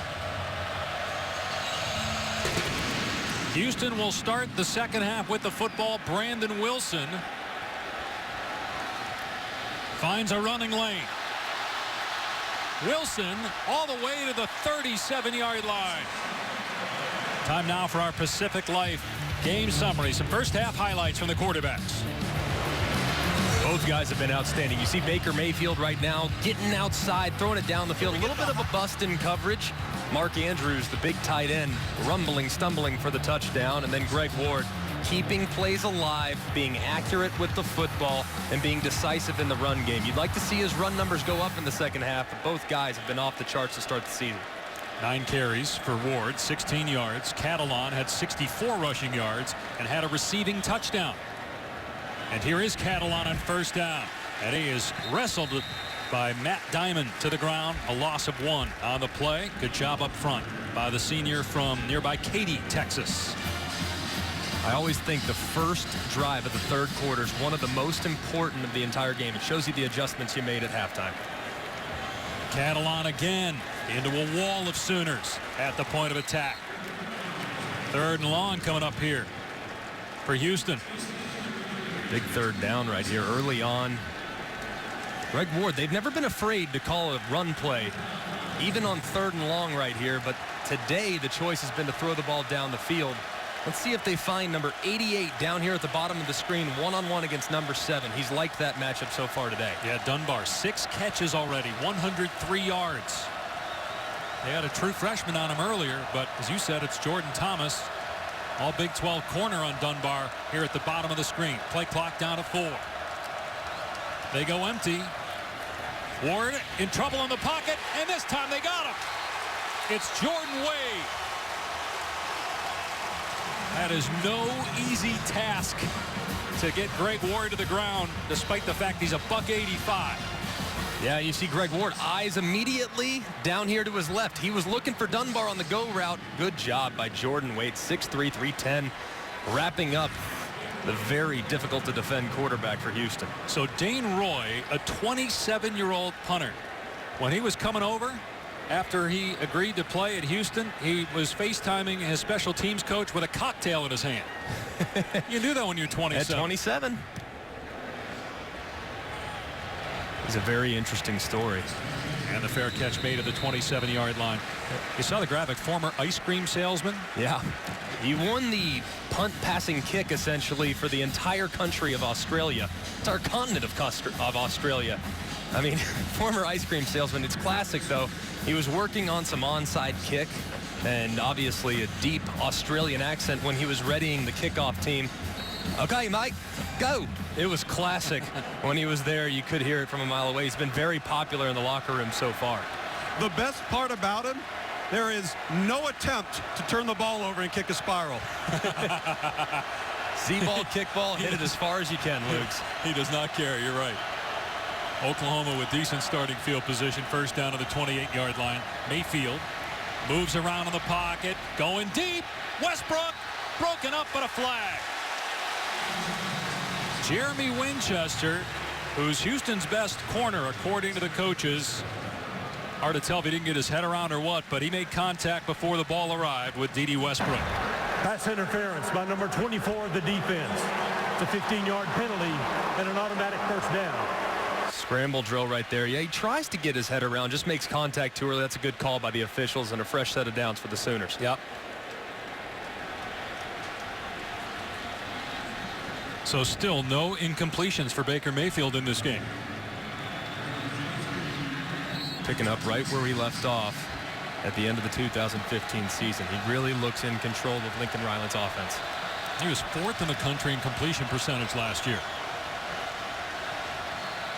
Houston might bring pressure. They have like 400 pressures in their playbook. We'll see everything. Got to study for it all if you're Mayfield. He saw something there. He pulls it back and going to take off. Able to get away from one defender.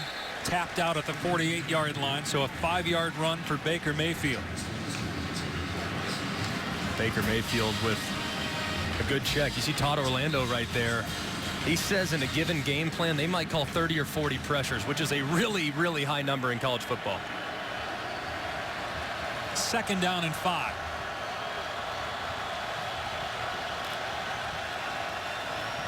Mayfield in trouble. Down he goes. A sack at the 46-yard line. Ed Oliver was there along with Gerard Carter. Yeah, you watch it right here. This is just a bust in protection. You have Joe Mixon against Gerard Carter. That's a defensive end against a running back. That's a mismatch when it comes to rushing the passer. Good design, but a bust up front by the Sooners offensive line. And you made the point earlier, Houston physically doesn't look like a group of 5 team. And up front at the line of scrimmage, they don't play like it. We saw it against Florida State when they shut down Dalvin Cook last year in the Chick-fil-A Peach Bowl. They've done a good job against this potent Oklahoma offense so far today.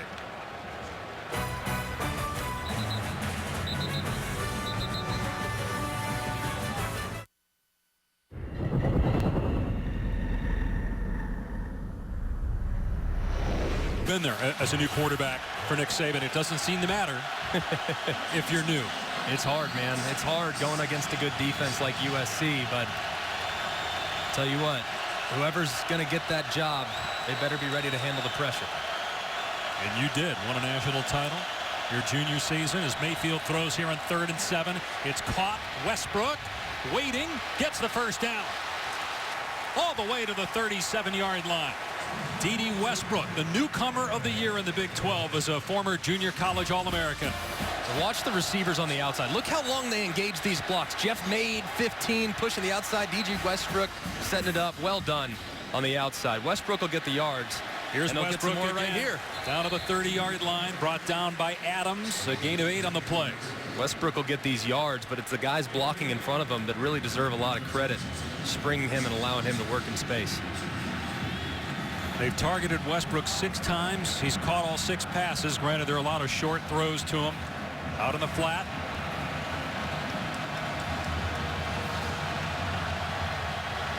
Ball on the 30-yard line. 2nd and 2. Mayfield pulls it back. Gonna go for it all. Overthrew Westbrook with Winchester in coverage. 3rd and 2. want to point out a guy right here, number 41 for Houston, Stephen Taylor, doesn't get enough credit. He sheds the block of Mixon, doesn't allow Baker Mayfield to get through the throw. As a result, the ball finishes wide and outside. That's a great job by the leading returning tackler for this Houston defense, setting up a 3rd and short. And Mayfield, they're holding that right forearm after the shot by Taylor. That's his first incompletion. 3rd and 2.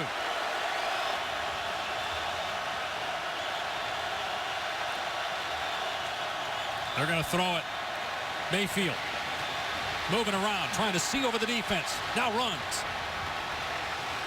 And, boy, it looked like he had the first down, and then he got pushed out maybe behind the line of scrimmage. Yeah, they're going to mark him just short, it would appear. Or are they going to rule that he had forward progress first? They're actually going to mark him past the line now. Looked initially like he went out of bounds. It's close. He's prior to the line of scrimmage. He's trying to tell Samaje Perine, hey, come get a block for me. Instead, Samaje essentially shuts the door. Hey, forward progress isn't stopped there. Now, he did stretch the ball out, but it looked like he was out of bounds before the first down marker. Let's see if they review this further. Not a lot of information there to overturn it. I think the call will stand if they take another look at it. And a timeout called here by Oklahoma. First down, OU.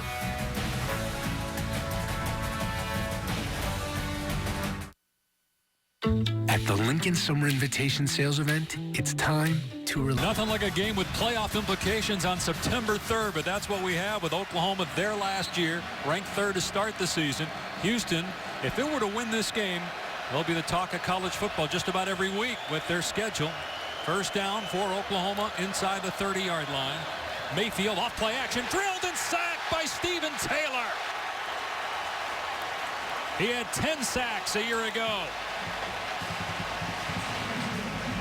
What a great job by Stephen Taylor right here. Look at him time up the blitz. He sees the head nod. See the pulling guard right there. Cody Ford can't get out quick enough to take a piece off of him. He picks up his first sack of the 2016 season. I would assume there'll be many more where that came from. He's a terrific player, a senior from Cedar Hill, Texas. 6-yard loss for Oklahoma.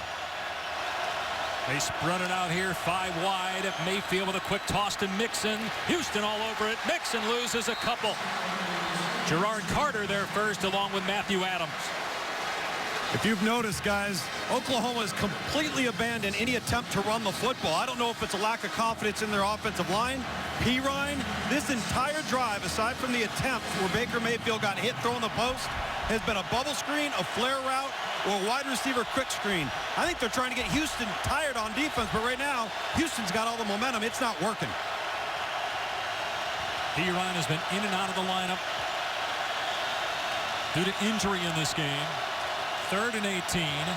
Mayfield being chased by Taylor. Spins around. Mayfield throws it away. Incomplete. He was outside the pocket, came back in, so that's a legal throw. No grounding. It is 4th down. They went with the exact same play that they hit Mark Andrews on for the touchdown a little earlier in the game. This time, Houston's defense knew exactly where 81 was when he crossed the field, and they did a good job containing Baker Mayfield as he tried to create. I know you watched a lot of film and you watch practice of Houston's defense, but are you surprised at what you're seeing from them defensively? No, because they're an aggressive front. They try to dictate with their blitzes and pressures. They're very talented, too. The strength of this team is the front 7, and if you want to play football against Power 5 programs like Oklahoma, that better be very deep and very athletic. Houston's putting on a show today with what they're doing up front. Boy, Oklahoma took a long time there to make a decision. They burned a timeout. They only have 1 left midway through the 3rd.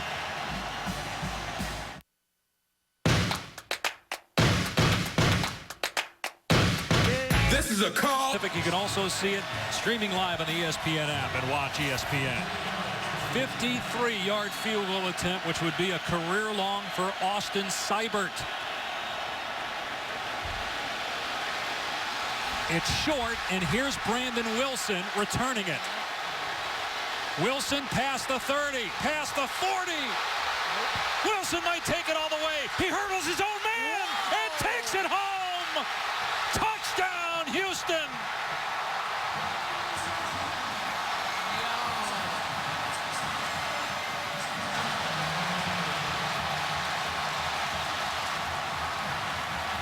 He was the only player with multiple touchdowns on offense, defense, and special teams a year ago. He took that thing from one end of the field to the other. And I don't know if Oklahoma ever saw him. There's a flag down, likely for celebration of the end zone after the score. Unsportsmanlike conduct by number 1 of the return team. The penalty will be enforced on the kickoff. It's his first of the game. You wonder if Oklahoma ever saw that Brandon Wilson was under the goalpost. They were down covering. They clearly noticed that a guy was down there. You saw him spread, but you see this all the time. I mean, dating back to 2013 with Auburn. Against Alabama, when you have big bodies on the field, it's very difficult to cover a speedy cornerback like Brandon Wilson. Now they're reviewing this. Did he step out of bounds on the back end line when he touched the football? Well, the official was right there. He was right on it. Looking at the foot. He was right on it. Let's see. He's in. He is clean. He's got at least a couple inches right there. And a pretty good catch by him, too. Very clear that this play will stand. Heads up by Tom Herman. An outstanding job by Wilson on the return.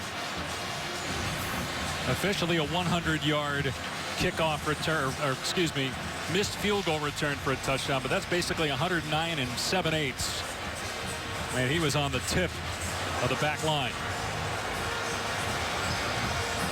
It's first game of the year, and look what all we've seen. I mean, we've seen throwback passes. We've seen uncovered guys down the field. We've seen a field goal return to the house. We've seen a guy diving out of bounds to catch a football. What a game so far here in Houston. Almost got tackled by his own guy. Had to hurdle him. And let's see if he stays in. After further review, he's in. The ruling on the field is confirmed. Touchdown. He had 2 kickoff returns, 2 rushing touchdowns, an interception for a score, and a fumble recovery for a score last year. And now he's got a missed field goal. Return for a touchdown. He can do it all, man. Play a little running back, play a little corner, return man. Wilson's fun to watch. It's 26-17. Houston leads midway through the third.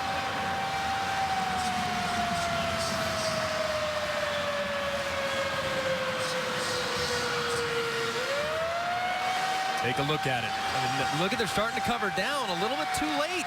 That's why I said, Greg, are you sure they thought that there was a player under there? I stand corrected. I don't think they knew he was down there. I'm with you. I think that they realized it as soon as he caught it. Clearly in there. It was such a delayed reaction. It was. By Oklahoma. That's on the coaches. And they had a timeout before that to talk about it. The last missed field goal for a touchdown. Tyron Carrier, 2010 against Southern Miss. Houston did it a few years ago. Get Tom in here. Guys, what you've got to understand about a play like that is you're out personnel. The field goal protection team, they got to have the big guys to protect. The return team's got all the skill guys. So you got elephants on ice versus jackrabbits. There's no way you're going to cover that. And because of the celebration penalty, they kick off from the 20. Here's Mixon. Mixon runs into his own guy.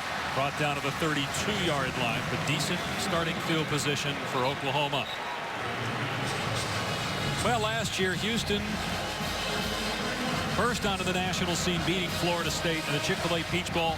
The program has never won consecutive games against AP top 10 teams. Even if they don't win, they have proven that they belong. But if they do win, they will be the talk of college football. Because of their schedule, they still have Louisville. And remember, they lost an American Conference game last year. That was a game that Greg Ward didn't play either. Only a handful of snaps against UConn in their only loss last season. Well, we got a long way to go. Oklahoma's got a terrific offense. 4th in the country in scoring last year. But they had 10 points in the first quarter on only 7 since. Here's Mixon, upended after a short gain. Brandon Wilson on the tackle. Take a look at this defensive front. You see Ed Oliver. You see the first attempt to run the football. But this program and what an Ed Oliver does to it, and you don't even have to leave the state of Texas. So you're local with Houston at Ed Oliver, a 5-star player. The perception of the program is changing, and you can do your entire recruiting footprint within a couple hundred miles of your city. Mayfield moving out of the pocket, being chased, nowhere to go, and he got it to his man, Baxter. Gang tackled and fumbled the ball. It's picked up by Houston. The Cougars get it. Howard Wilson comes up with it.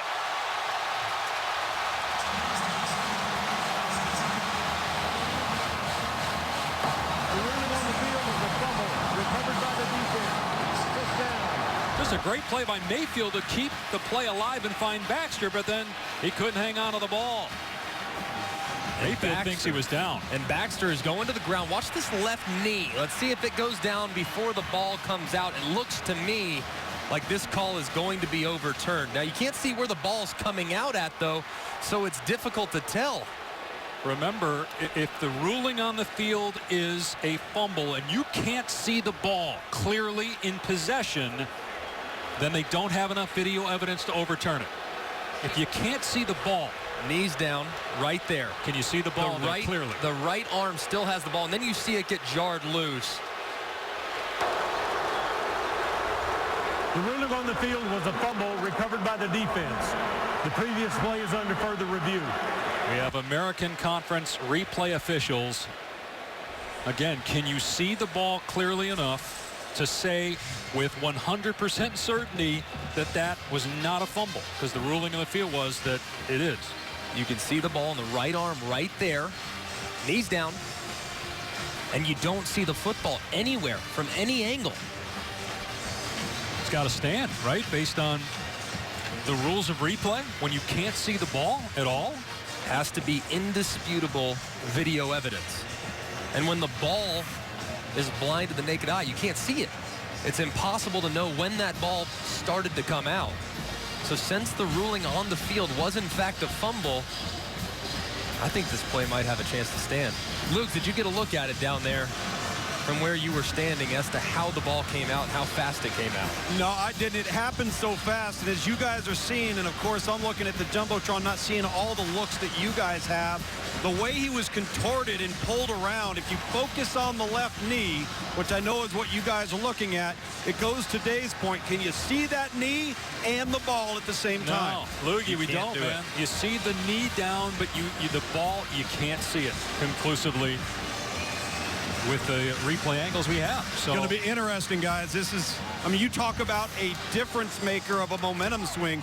Most games are lost. They're not won. And so far, Oklahoma's made more errors than Houston. And remember, Houston led the country in takeaways last year. It was no accident that they had 35 takeaways a year ago. After further review, the ruling on the field stands. Yep, you couldn't see the ball. Yeah, even though you and I both agree he probably was down. He looked like he was down the way the timing lined up. But the thing about it is you cannot assume. There's no assumption that can be made. It has to be indisputable. The video that we had available to us, it was not. Good call by the official, allowing the play to stand. So Houston with a huge opportunity here to extend the lead. They're already at midfield after the takeaway.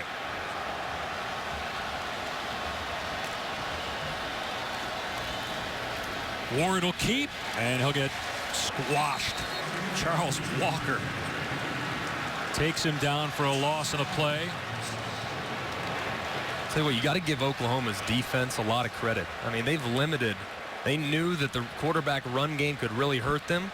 Greg Ward has done very little on the ground so far. 11 rushes, just 7 yards. That is very uncharacteristic for an explosive runner. You saw him there, Greg, shaking that right arm after that tackle by Walker. How effective will he be if he has to throw it here? 6 passing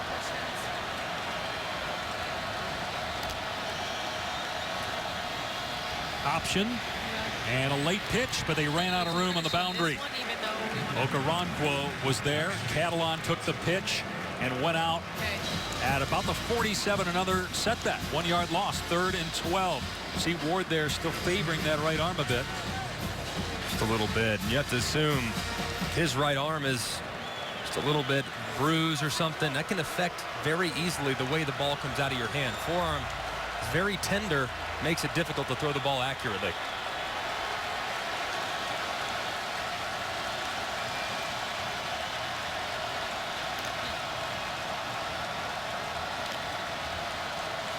Pressure coming from OU on 3rd and 12. Single coverage, and Dunbar is there.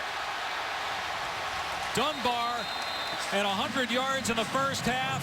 He gets a first down on 3rd and 12 here, a gain of 22.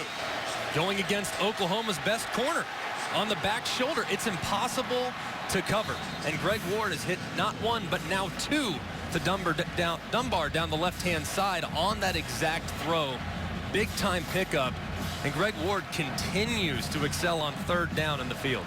And again, it's Greg Ward was considered primarily a runner last year, even though he had 17 touchdown passes. He has really improved as a passer. And we're seeing it today. He's going to pump fake here, look downfield, air it out, dangerous throw, and almost picked off if not for Chance Allen. The receiver made sure that Dakota Austin didn't pick it off. That was a great play by Chance Allen. I mean, this is about to be an interception. I mean, no doubt about it. Dakota Austin's about to come up with that football. Chance Allen playing a little defense. Well done. Save your quarterback there. No, they're so gross. Chicago, you can't talk about Chicago. 2nd down and 10. You can talk about Northwestern if you want. Ward will hand it off. Catalan driven to the dirt. Matt Romar, the nose guard, who spent most of training camp for Oklahoma on the sideline with a concussion, made the stop. Gain of only 2, another 3rd and long. Houston just picked up a 3rd and 12. Little look back. You see on 3rd down, trying to get the right play, trying to get Oklahoma defense to tip their hand. Now Major Applewhite going to dial up exactly what he wants here on an important 3rd down.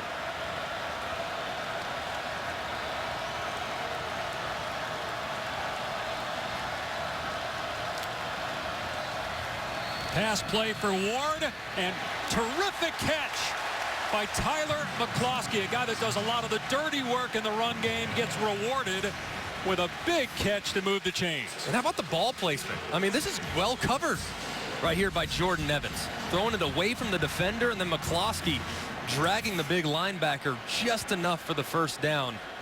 It's a big-time conversion for a guy that I don't think gets enough credit. 45, McCloskey. And that's 2 3rd down and long conversions on this drive after getting the takeaway at midfield. They're in the red zone now.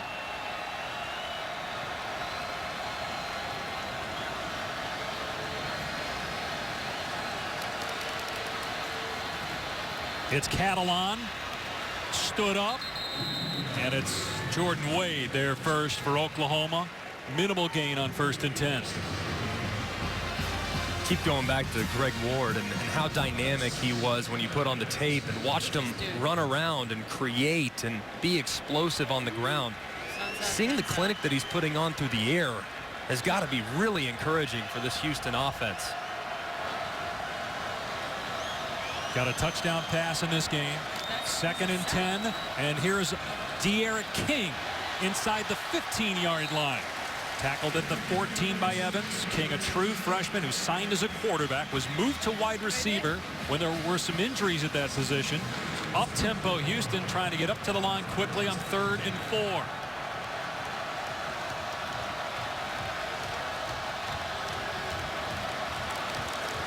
Here's Ward with a quick throw to the flat. They got numbers out there, and it's a first down for Chance Allen, fighting through an arm tackle. 1st and goal, Houston. Look at this tempo, guys. They've got him on the ropes. They've got the numbers the way they want to, getting the ball on the perimeter, because you got 3-on-2 advantages. Really well executed here. Here's Ward on the design quarterback run. Stiff arms one guy. It can't get away from Okoronkwo. A loss of 4 back at the 13-yard line. It's good job by Okoronkwo right there. He has made some mistakes in this game, no doubt, but he is still an explosive pass rusher. He's really good in the backfield. Look on the sideline right here. You look at... We're looking at the replay here to see if Okoronkwo, oh man, I tell you what, he's got a big hold of that. That would have been another 15-yard penalty on Okoronkwo. He had the roughing the passer earlier that led to points at the end of the first half on the field goal drive. Instead, it's 2nd and goal from the 13-yard line. Ward throwing in the dirt. Pass intended for Chance Allen. You and Tom on SportsCenter detailed how Oklahoma practiced to get Ward. It didn't see a lot of it in the first half, but here in the second half, twice they've really hurt Houston by making plays on Ward in the pocket to get into the ground. We'll see what they do against him here on 3rd and goal.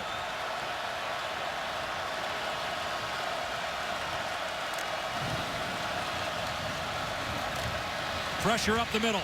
Ward lobbing it. End zone. Incomplete. But a penalty marker down at the goal line. Chance Allen, the intended receiver. Dakota Austin was in coverage. Pass interference by number 27 of the defense. The ball will be placed at the 2-yard line. Automatic first down. That's 4 third-down conversions on this drive alone.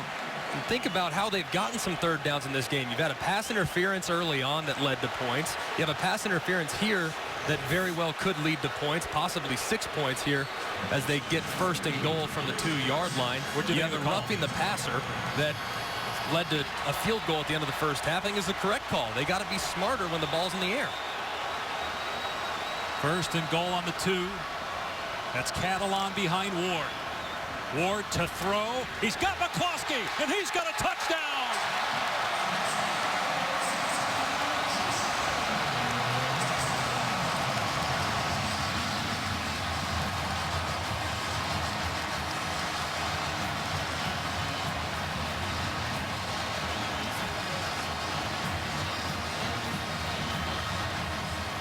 Greg Ward with 300 passing yards now. A pair of touchdowns. Houston with 4 third-down conversions. A couple of 3rd and long conversions. Then the penalty giving him 1st and goal on the 2. And they score on the next play.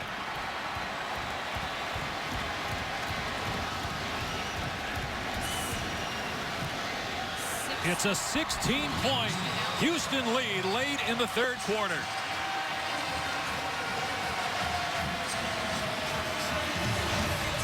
Tyler McCloskey, he does it all for him. He blocks. He's a fullback. He's an H-back. He's a tight end. He can do it all.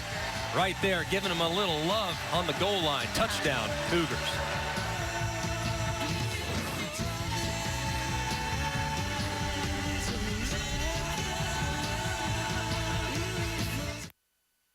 The push. You felt it your entire life. The constant reminder that you were created to do more, to accomplish more, discover more, to serve more. That is why students come here to the University of Oklahoma. OU leads the nation in academic success, athletic achievement, and in areas of research. OU has the highest number of National Merit Scholars enrolled in the nation. Your push for greatness continues here at the University of Oklahoma. Tonight from Arlington, AT&T Stadium, #1 Alabama and USC, 8 Eastern, 5 Pacific. What does SC have to do to stay in that ball game against a loaded Crimson Tide team? Max Brown's got to stay with it himself. He has to be accurate with the football, throw the ball down the field. He's not elusive. He's not a runner. Alabama hasn't, at times, had trouble against a dual-threat quarterback, so he's going to have to pick them apart through the air. He's going to have his hands full, though. This Alabama defense is as athletic as I've seen in Nick Saban's tenure. Do you agree with that, Tom? I do. I think they are tall and long on the perimeter. The 2 edge pass rushers are unlike anything they've had before. You could make an argument that if Carl Lawson stays healthy, you could have the 2 best pass rushers off the edge in college football in Tim Williams at Alabama, Carl Lawson at Auburn. I really like this Alabama defense. That's tonight on ABC. Up next from Lambeau, the first major college football game ever at Lambeau Field. Wisconsin and LSU. I love Lambeau. You get to Lambeau, it's like house, house, Lambeau Field, house, house. It's in the middle of a neighborhood. Here's Mixon straddling the goal line. Crossing the 20. Oh, he gets crunched at the 25-yard line. Let's go to the studio. Thanks, Dave. Visit Houston studio update. And after throwing a pick on his first possession, JT Barrett has bounced back in a big way, tying the own school record of 6 passing TDs. He's also ran for 1. Buckeyes rolling up 56-10 in the third, guys. All right, Cassidy, and here it's a 16-point lead for Houston. As you watch Baker Mayfield take the field, keep in mind, last year, early in the season at Tennessee, Oklahoma trailed the Vols going into the fourth, and Mayfield led the Sooners back to win the ball game. Can he do it again here against Houston? They run P. Ryan, who was banged up earlier in the game. He gets a couple, and Oliver hit him first, but P. Ryan able to pinball off him for a couple yards. And don't you dare count out this Oklahoma team. Not with number 6 running the helm. I mean, he was second in the country in completion percentage in the fourth quarter last year. The bigger the stage, the more the adversity, the better Baker Mayfield plays. P. Ryan and Mixon in the game together here on 2nd down and 8. Mayfield with a ton of time. It's Andrews underneath. He'll be short of the first down with Howard Wilson in coverage. 3rd and about 3. This is a critical 3rd down right here. I think you got to get Baker Mayfield maybe outside the pocket, give him a run pass option. They have to have this right here to get some momentum. Mayfield rolling out with a defender right there, dumps it off, and it's a first down for P. Ryan. Stays in bounds. It's finally leveled out of play by Matthew Adams. P. Ryan, a guy that didn't catch the ball a lot out of the backfield, but they've thrown it to him several times here in this ball game. They move the sticks here with a pass to P. Ryan. It was a good call by Lincoln Riley. Get Baker Mayfield outside where he's comfortable. Get him moving. If no one's open, he still would have had the opportunity to possibly run for the first down. Huge pickup for this Sooner offense. Inside a minute to play here in the third. Mayfield, Mixon's covered. Mayfield coming to the other side and throws it away. Jordan Smallwood was covered by Winchester. Smart play by the Oklahoma quarterback. Really smart. Sometimes the best play is throw it away. I mean, now that doesn't necessarily look great on the stat sheet, for sure. I understand that, but if there's nothing there, don't make a bad play worse. Sometimes the defense wins. They're on scholarship too. Good play by Baker Mayfield, throwing it away and protecting 2nd and 10.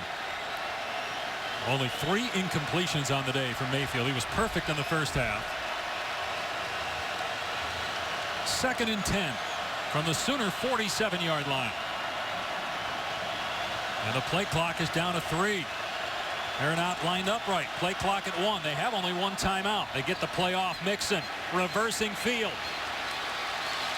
Great run by Mixon. Close to a first down. Boy, he is talented. He is so quick. I mean, one cut. He can run inside the tackles. He can run outside the tackles. The perfect complementary piece to Samaje P. Ryan in the backfield. What a 1-2 punch the Sooners have at running back. 3rd and a yard.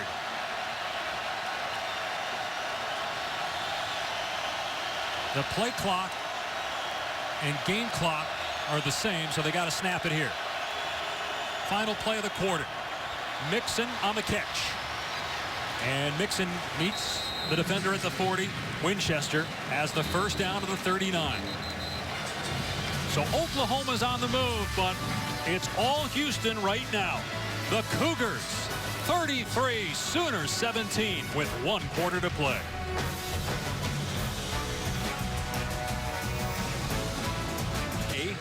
Yeah, we got a whole season to go, but everybody will be talking about if they were to win out, would a group of 5 team make the college football playoff?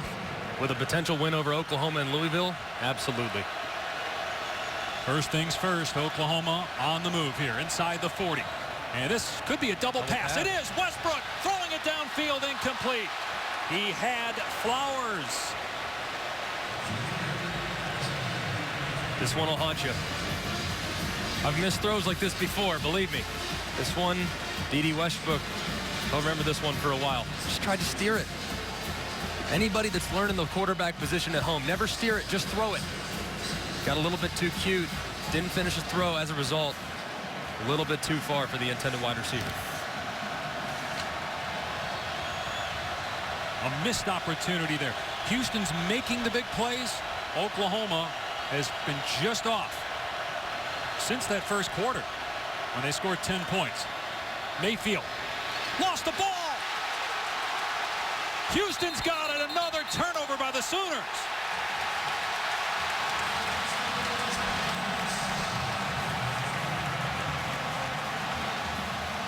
Cameron Malvo comes up with the ball. Another takeaway for the Cougars.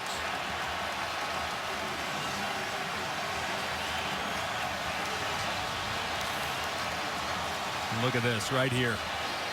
Tried to step up in the pocket. It's a great hand right there from Tyus Bowser. And a great recovery from Cameron Malvo. Baker's got everything you want. He's got two hands on the ball. Sometimes the defense just makes a play. Houston has relied on turnovers for so many years. Looks like that trend's going to continue here in 2016, Dave. 110 takeaways the last 3 years. That spreads two regimes of head coaches, but a lot of the same players. If Houston scores here, that might do it, believe it or not, if they can get a touchdown on this drive. Here's Ward, and he's brought down for a loss. Ran right into Romar that time. Okoronkwo was there. Again, an Oklahoma defense that led the Big 12 in several categories, but lost 5 starters, 4 guys that were first team all Big 12. Can the Sooners D step up, get a 3 and out, and get the ball back for Baker Mayfield? He also lost a lot of leadership, too, with all those guys at linebacker. Those were the emotional leaders, so in times like this, they'd step up. Who's going to be that guy for the Sooners today?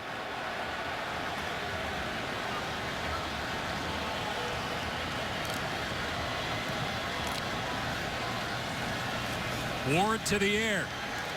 Throwing it downfield into single coverage, and the receiver stumbled. Dunbar tripped up as Jordan Thomas was covering him on the sideline. 3rd and 11. Just a little incidental contact right there. They try to work the deep ball to Dunbar once again. Dunbar's having a heck of a night. Just clicks his heels and goes down to the ground. Nothing you can do about that one. Just got to come back and play the next play. You got Jordan Thomas defending him. Thomas, one of the best corners, likely future first-round draft choice. Look at Ward's numbers on 3rd down. 9 of 10, 8 first downs.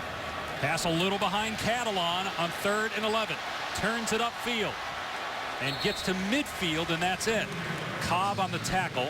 4th down and 6. What a great job by this Sooner defense, man. That is a great, great job by that group. Sudden change, balls at midfield, all the momentum in favor of the Cougars.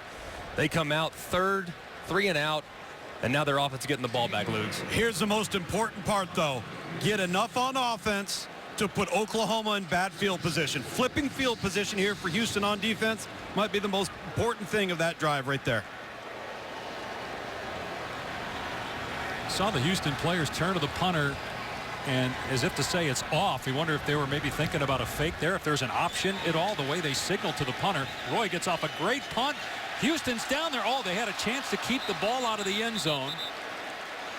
Isaiah Johnson unable to do so. Oklahoma and Baker Mayfield back at it, down 16 when we return. Broyles Award winner to win a national championship as a head coach is Gene Chizik.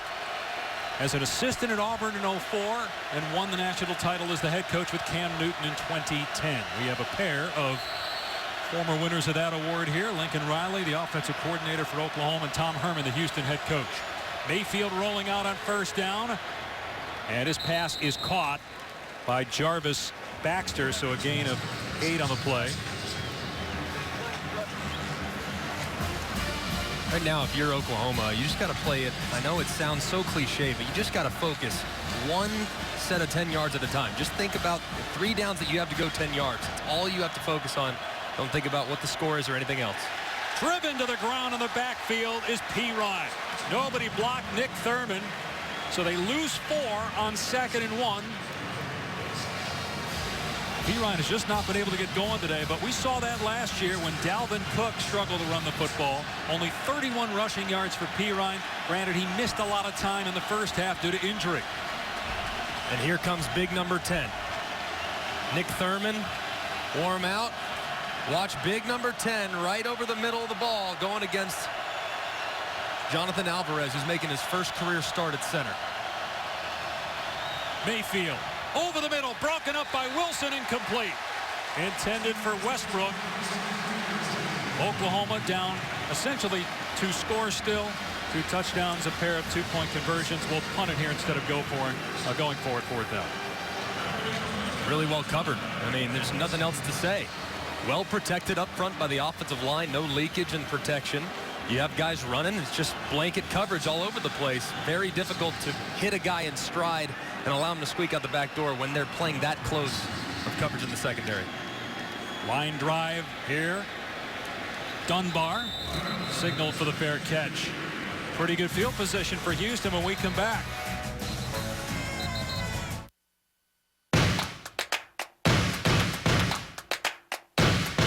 This is a call to the committed. To those who went. Texas kickoff presented on ABC by Walmart, part of Field & Stream Store's kickoff week. Terrific crowd. Remember that Houston does not play its home games here at NRG Stadium. They play on campus, a stadium that seats about 40,000. This one seats about 65. Good turnout by Oklahoma, but the Houston fans have been loud. And people that are clamoring for the Cougars to get into the Big 12 will be loud if they end up winning this game. Here's De'Aaron King on the loose, and he picks up 9 yards to the 46-yard line. I guess the rule is you don't count out Tom Herman. He's got really good players, too, as we've seen. Again, the Navy game, Louisville last year, Florida State in the bowl game. Here's Catalan. Great play by Jordan Thomas. That's a huge stop. Make it 3rd down, about 4 now. Yeah, this is a Houston, but if you want to expand it 2 more games, how about the run that he put together at Ohio State as the offensive coordinator in 2014, beating Alabama in the Sugar Bowl with a 3rd-string quarterback. Tom Herman, look, he understands that he has a chip on his shoulder. This team has a chip on theirs. They're ready to earn their respect.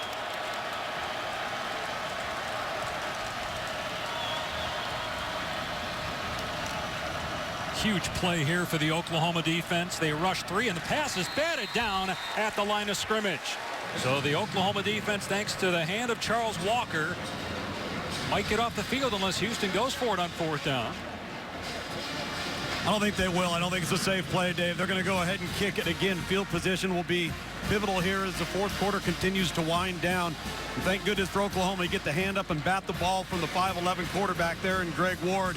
You have got to keep your offense on the field as much as you can this quarter, because nothing has gone right for Oklahoma on offense in the second half.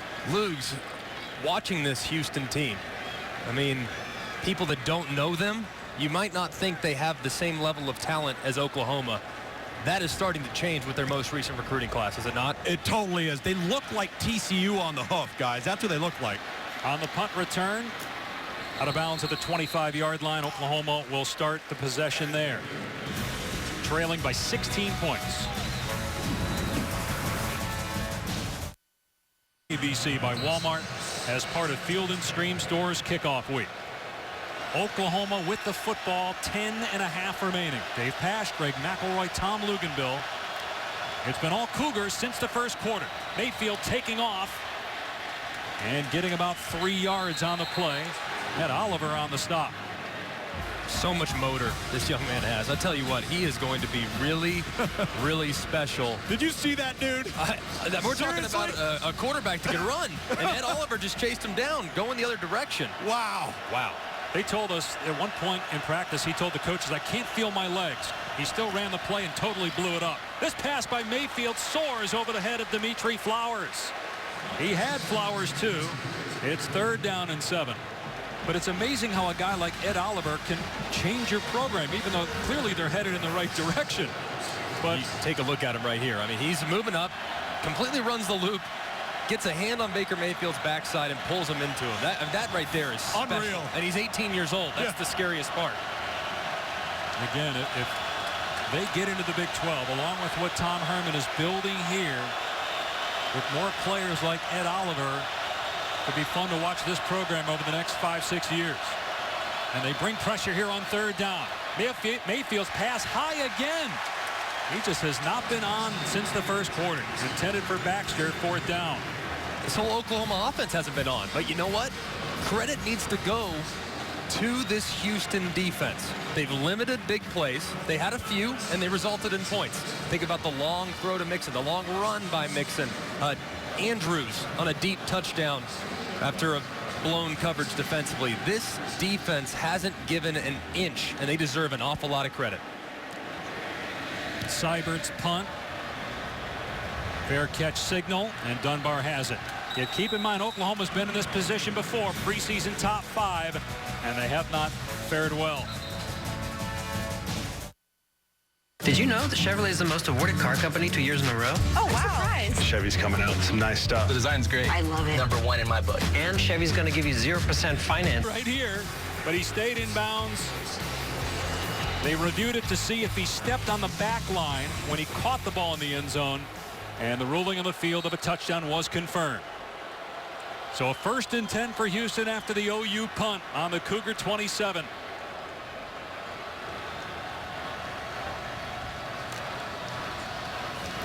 And they're going to hand it off here to Catalan. No gain. Greg and Tom, if you're Major Applewhite, are you conservative now? No, you be you. You play with tempo, do what you need to do. Think back. Let's think back to the Peach Bowl, and you guys were there. They slowed the tempo, and Florida State got back into it. Luke, they're going to stick to what they do. Yeah, they've got to. I think, again, if they get a first down, you'll see fast tempo. And then they'll dial it back a little bit. So we're seeing them take advantage of the play clock right here with 17 seconds winding down. That's where they're changing. They're giving the illusion they can go fast, but also utilizing the clock. 2nd and 10, and Ward hung on to the ball. Okoronkwo tackles him. So he gains a couple. That was dangerous right there, trying to get the exchange with Catalan. He kept it. But it's a 3rd and long here. Can Oklahoma come up with another stop? Now I think without question, the ball needs to be in Greg Ward's hands right here. I mean, don't take a chance throwing the football. You wanted this clock to continue to run, and Greg Ward is the most explosive player on the field. He needs to have it with an empty set. I would anticipate a quarterback draw right here unless Oklahoma comes with pressure. Or they get the single back shoulder throw to the side, which has worked several times in this game. Dunbar has been the target in those cases. Ward on 3rd down, in trouble, sacked. Okoronkwo was back there first. Charles Walker in there as well. And the Sooners force another 3 and out to give the offense a chance. So what, Oklahoma's defense has nothing to hang their head about today. And they have played really, really good, especially in the second half. The adjustments they've made, they've contained Greg Ward on the running game. Greg Ward has negative yards rushing right now, which is remarkable considering he was a 1,000-yard rusher a year ago. He's had his opportunities. This Oklahoma defense has played a heck of a game. Dane Roy, a 27-year-old true freshman with just his 2nd punt of the day. And Baxter with a fair catch, and here's a flag. Isaiah Johnson interfered. That is going to put the ball near midfield for Oklahoma. You got to stay out of the way.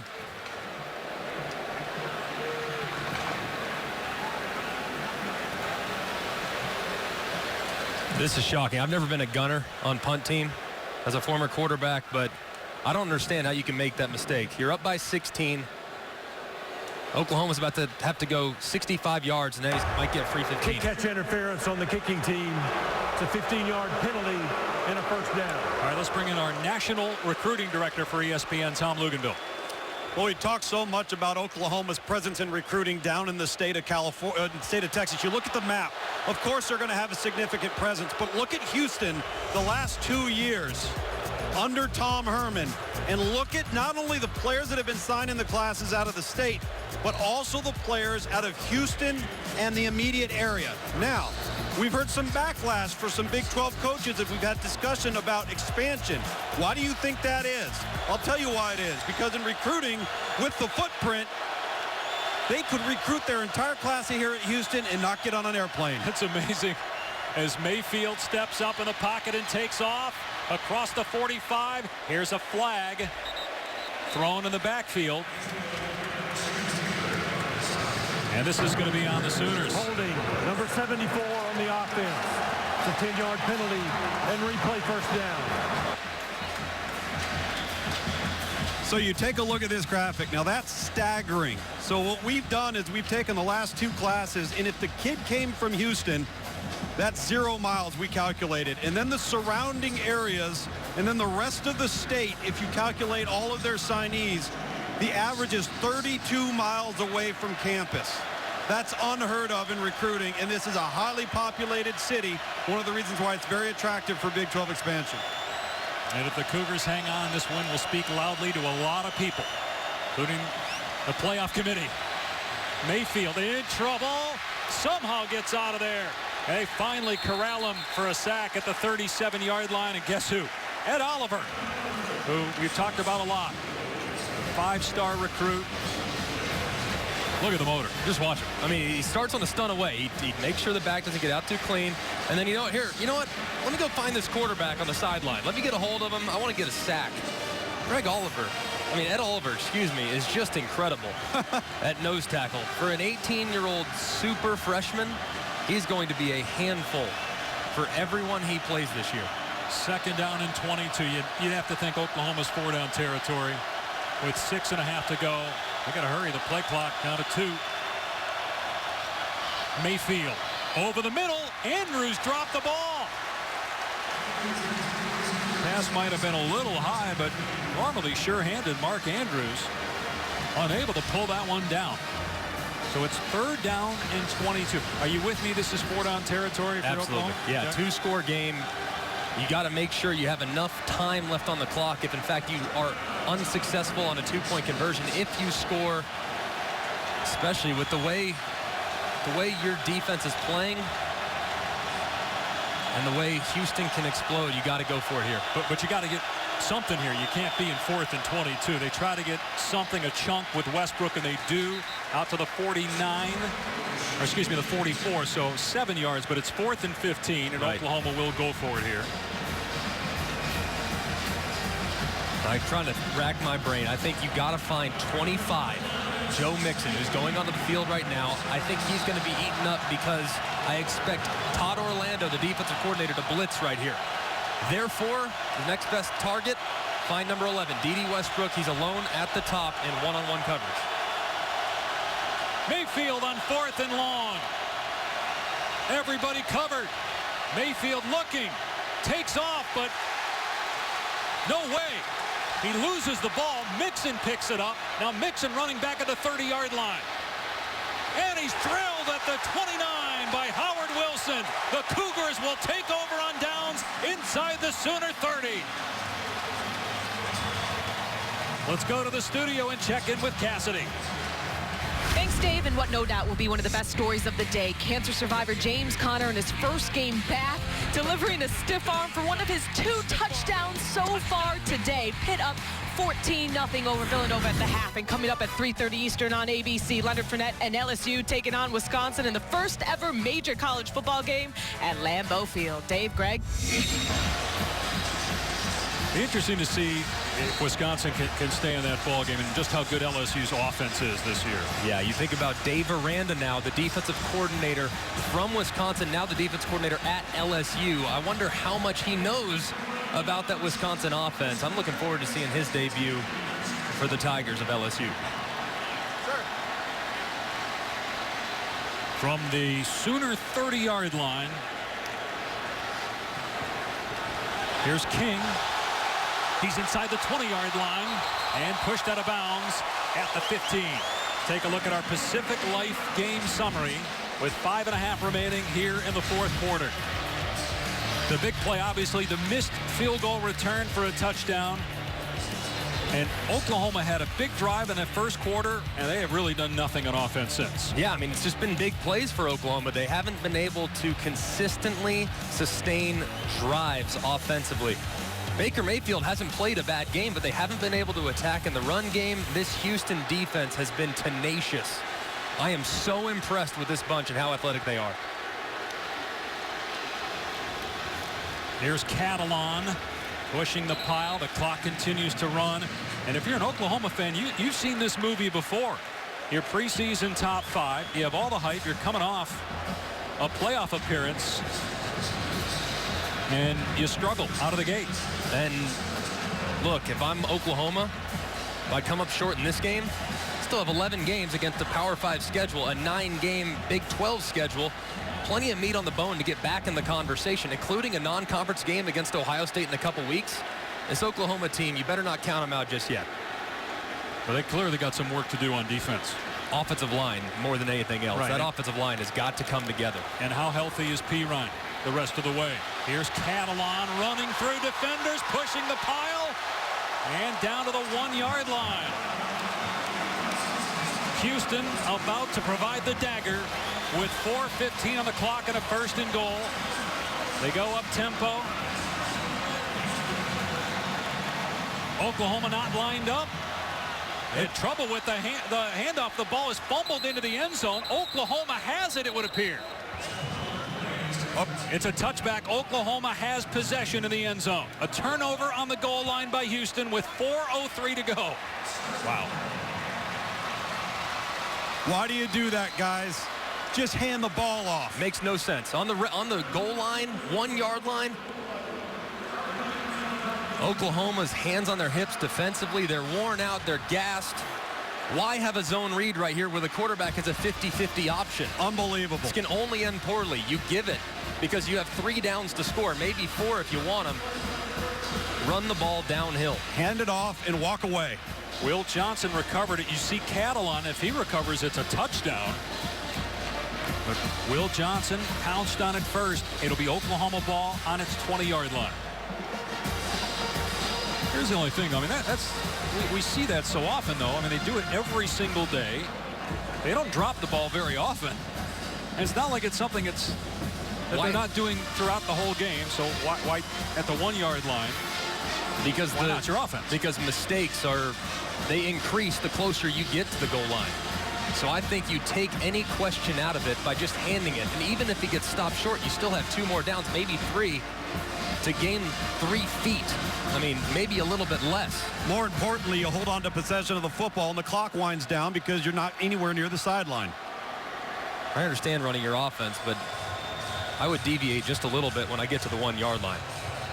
So now Oklahoma with just 1 timeout left, 4 minutes to go, needs 2 touchdowns, 2 2-point conversions.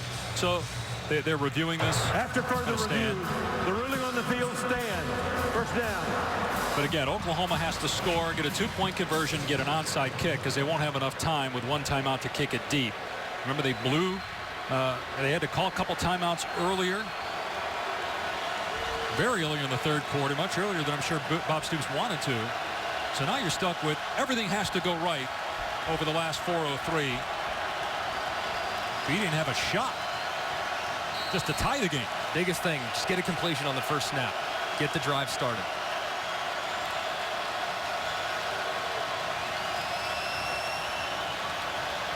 Mayfield to the sideline. A sliding catch made by A.D. Miller inbounds, so the clock moves. I think time is of the essence right here. You got to move a little faster.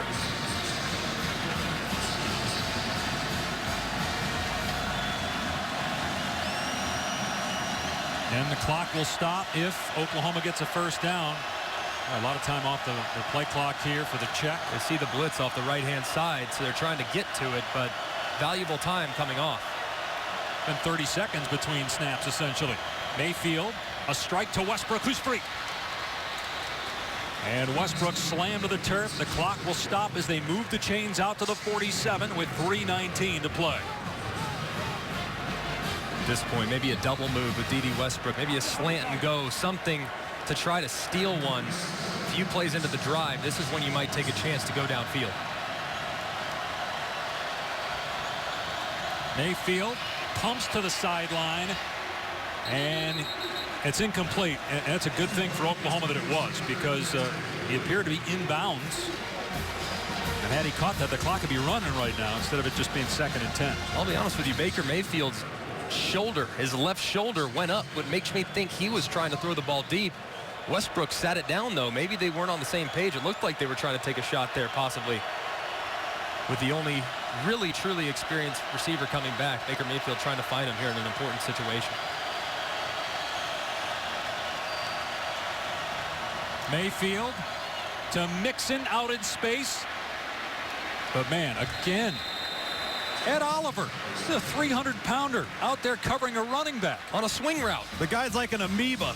He's everywhere. He just takes over the field. Hey, fellas, we'd be remiss if we didn't talk about the defensive secondary for Oklahoma. This was a team that lost every starter, including a first-rounder on the back end. They had led the country in forced turnovers, and a big percentage of that came from the secondary. They've done a remarkable job outside of the opening throw to Joe Mixon. You're absolutely right. This Houston secondary has been outstanding today. Mayfield. Again, everybody covered. Mixon on the dump-off.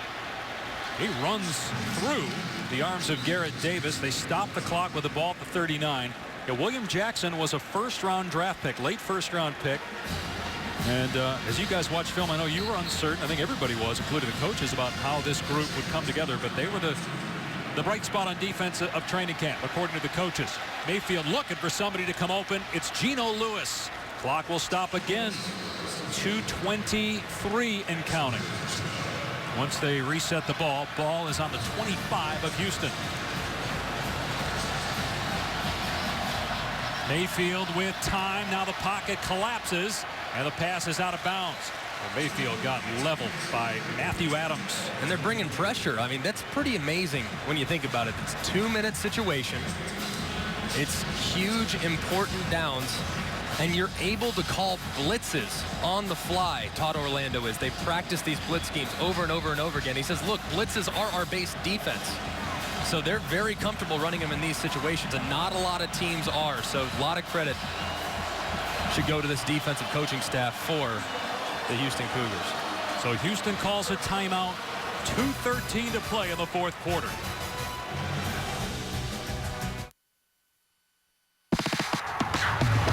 In the Big 12 Conference and nationally, over $2.7 billion in athletic scholarships are awarded annually to college athletes. College athletes receive the full cost of attendance and graduate at a higher rate than other students in general. 8 in 10 will earn a bachelor's degree. 1 in 6 student athletes are first-generation scholars. 2/3 of former athletes say they were better prepared for careers because of college athletics. The Big 12 Conference, turning winners into leaders. Looking at this week's college football rankings, brought to you by Goodyear, the AP Top 10. If Houston hangs on, I'll bet we'll see Houston in there next week. You guys see another potential upset? Auburn at home against Clemson, perhaps? Ole Miss over Florida State, or no? Do you see chalk? Notre Dame going to Austin to face the Longhorns. I think the Longhorns steal a win right there. Shane Buechele is going to be the starting quarterback, and I bet he plays well in a big upset tomorrow for Charlie Strong. Mayfield on 2nd and 10, throwing it deep into the end zone. It's caught for a touchdown by Mark Andrews. Penalty flag is down. Andrews with a huge grab, his 2nd touchdown if it stands. And they'll go for 2. Pass interference by number 1 of the defense. Penalties declined. Touchdown. They'll go for 2, trailing by 10. Not a great throw from Baker Mayfield, but what a great catch by Mark Andrews. He had a touchdown earlier on a long, uncontested over route. Now he shows that he can catch it with some interference alongside. 4th down, though. This is a gotta-have-it situation, without question. They were shut out in the second half by Clemson in the playoffs, shut out by Houston in the second half to this point. But they need this. Mayfield. Back of the end zone, broken up. Big-time play by Howard Wilson on Jeffrey Mead. And it remains a 10-point Houston lead.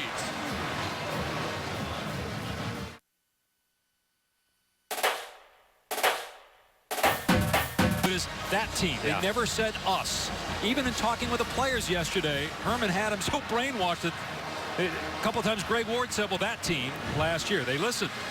And they also, during their offseason workouts, didn't have any swagger gear from that Peach Bowl. They had a big question mark on it, said, who are you going to be this year? They're off to a good start. They have to try the onside kick here, and it's loose on the field. It appears Houston recovered it. Boy, Houston had a chance initially on the first bounce, but they did recover it. It's Houston ball. Let's go to the studio in Cassidy. Mississippi State down 1 to South Alabama, and Weston Graves would miss a 25-yard field goal for the win. The Bulldogs stunned 21-20. Jaguars the final. Back to you guys. Been a crazy first few days. App State almost beats Tennessee. Mississippi State losing. This is one that will surprise a lot of people when they see this final score here in Houston.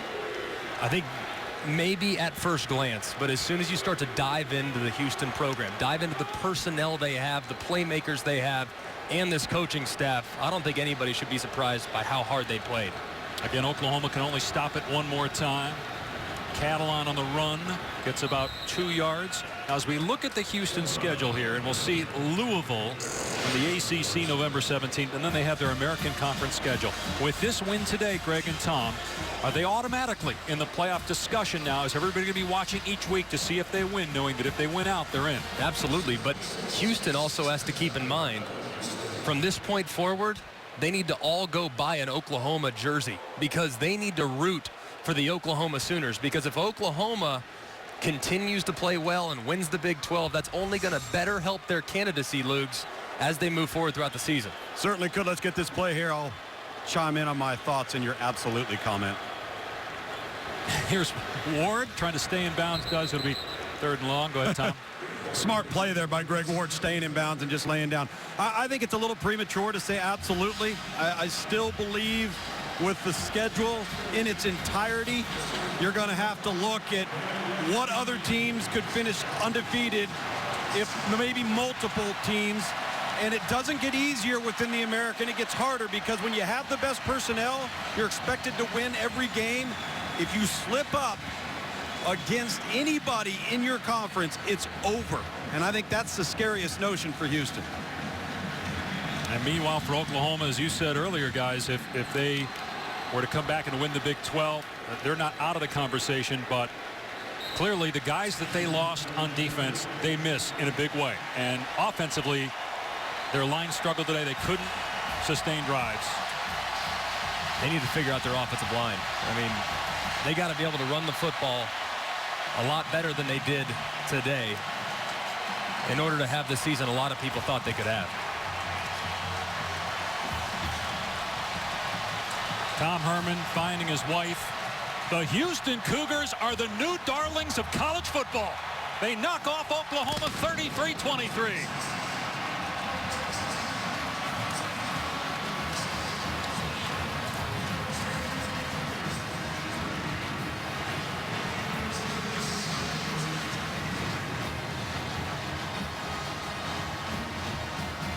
They surprised people last year beating Florida State.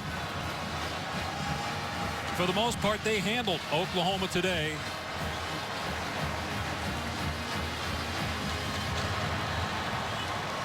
Only 13 points the final 3 quarters for the offense that averaged 44 points per game last year, Oklahoma, and had its stars most